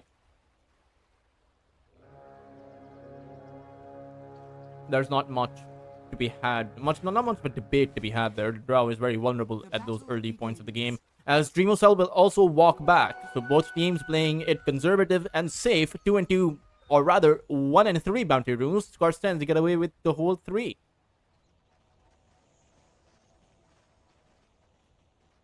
Does certainly help them out. It's not an overwhelming advantage, but it is at least something, right? That is what counts. As towards that bot lane, Saime as well as the Hoodwink. We'll see what they're going to be able to do, as the Warlock doesn't have a stun, neither does the Drow Ranger, and that is going to be a problem when you're playing into a Hoodwink, as well as the Wild Axis. Sure, Jollibee has the Fatal Bonds to push back with, and he has the Shadow Word to keep his Drow Ranger healed up with, but what if he's out of position? So Jollibee has to play this very carefully. If he's out of position and gets hit by that bushwhack, if the boars stack up on their slow on top of this Warlock, he is as good as dead. And this Drow Ranger can't really help him. He has, sure, the multi-shot and will be able to take away all the boars, or at least one of the boars, but the Warlock will still die. So how many kills will Carstensz be able to get, if any, is the big question. Even towards that top side, you do have a devastating combo from Shark Squad, which is the pit into the lift up back into the pit as someone is trying to escape. That is a very natural combo. That is a very but it's seen in the meta quite frequently nowadays. You still do have the fire spirits though, so when you do have the pit, it's just the pit damage. The fire spirits will actually prevent Ackerman from being able to right click the Terrorblade that effectively. And then there's always the question of, even if you do pit the TB down, he still has the right clicks. So if he's able to activate his Metamorphosis, if he is healthy enough, he should be able to fight back. It's also a question of whether he even wants to leave the pit. Well, surely he will want to leave the pit, but with the Phoenix, it makes this kind of a devastating combo not that simple.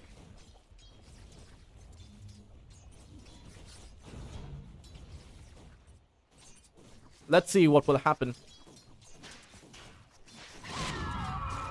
As Yona versus the Puck on the mid side. Now, Yona is a phenomenal mid lane player, especially the Queen of Pain. They played against Velocity Vikings yesterday, and I have costed Yona before, but I truly got to appreciate just how good he was as towards that top side. There we go.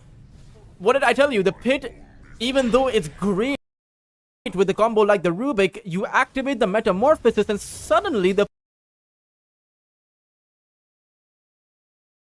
pit doesn't look so menacing. What if Dreamocell just holds its ground and starts to dish out the right clicks, coupled up with the fire spirits coming in from Bisk? It means that you won't be able to do any damage of your own apart from the magical damage that you possess. But if it's a magical damage, you can just throw that down anyway. You don't need to go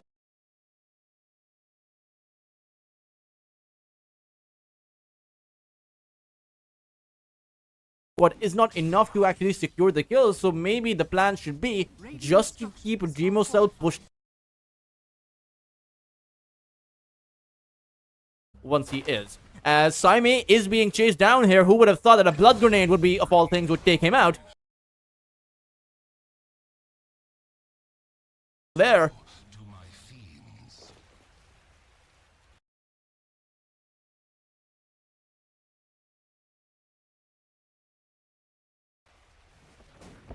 As Radiant's Ahid, bottom tower is under attack. who, congratulations to him, Carstensz on their Twitter, or rather, was it as he lands the bushwhack on Jollibee. Boar is there as well as the Axis, and Saime, he's coming in with the boots of speed. He should be able to outrun Jollibee. Okay, the Drow is there, and Ahid can't support.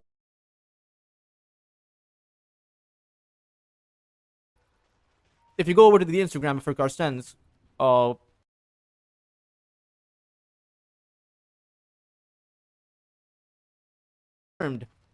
Ahid, who is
hasn't applied his Scythe of Wise is gonna get hit by that Bushwhack, but wants to go for Gohan. There's that Scythe. There's a Terrorblade falling down. As Carstensz, they may have lost the initial 2, but they won't bleed any more losses. It will be Shark Squad who, despite of having perhaps the best start to that team fight all game long, they'll still be the ones to lose.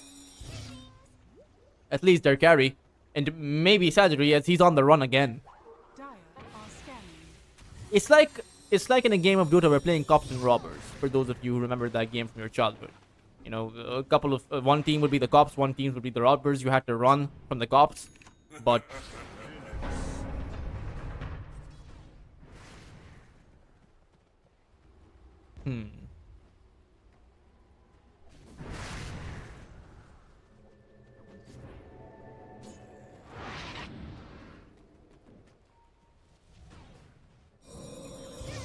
Ackerman is about to be a dead man.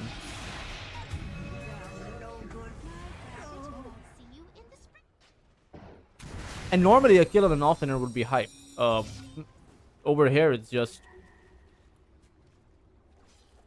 a kill. You know, a random... This would be pretty bad if Saime roars down Yona, who will go down. Sajiri also caught out in the trees as he tries to scurry back. Gohan has to be careful. You cannot fall on the Terrorblade, but now you're stuck between 5 entire heroes and will just eat that Fiend's Grip.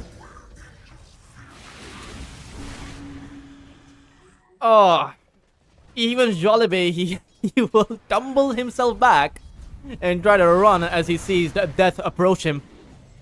Dreamosa will take out all of his creeps. That's going to be it though. Jollibee will be able to make it out. And this is all before they've started applying true pressure on some of these objectives. They will start to do so now as they approach that top lane position. And I suppose you have to be a bit wary or careful if you're Carstensz, because theoretically, I don't know if it will play out practically, because you have a very farmed up Necrophos who can just stack up against that TB even at that 30-35 minute mark. But theoretically speaking, if this game should go long enough, then maybe, huge maybe, but possible that Shark Squad win. But I wouldn't be surprised if the win probability is maybe 95% in favor of Carstensz right now. As Yona is about to eat that side again, and there's no way to fight back. It's 91%, so not exactly as dire as 95, but Saime finds himself with a solo kill, 8-25 now on that kill feed. There's not too much that can be done about this.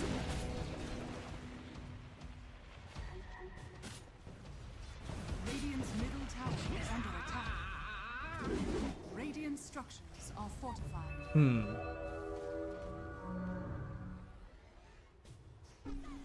Radiant's bottom tower is under attack.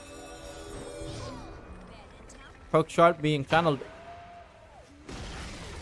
Radiant's middle tower has fallen. Radiant's Puck middle goes tower in. is under attack. Dire's No, top decides to tower go out. is under attack. Radiant's bottom tower is under attack.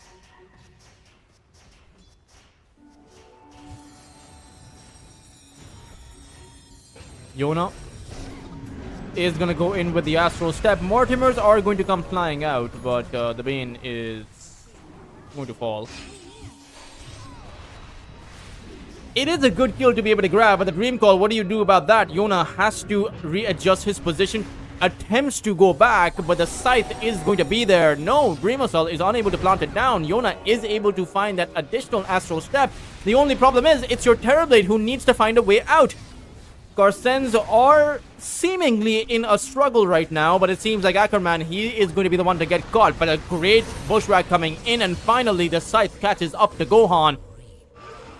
Roar also planted down over on Jollibee as he is taken out. The Hoodwink not long for this world. Even the Void Spirit is being chased by Salamat. One target, one player with each target. As GG will be called by Gohan. Shark Squad are dealt the same medicine that Carstensz dealt out to Pandawa Lima. That was a 20, or rather, that was a complete stomp through and through. The first series that Carstensz played, they stomped the other side. They stomped Pandawa 5 or Pandawa Lima. Third series of the day, Carstensz play at it against Shark Squad. I was thinking in my mind, surely this series is going to be different. But no, Carstensz, they mighty fine breakfast, I would say.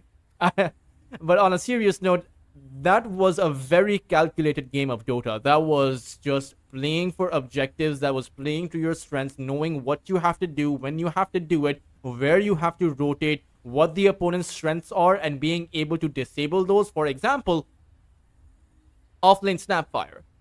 You know what the offlane Snapfire wants to do, but there was not a single point in the game where they allowed him to do that.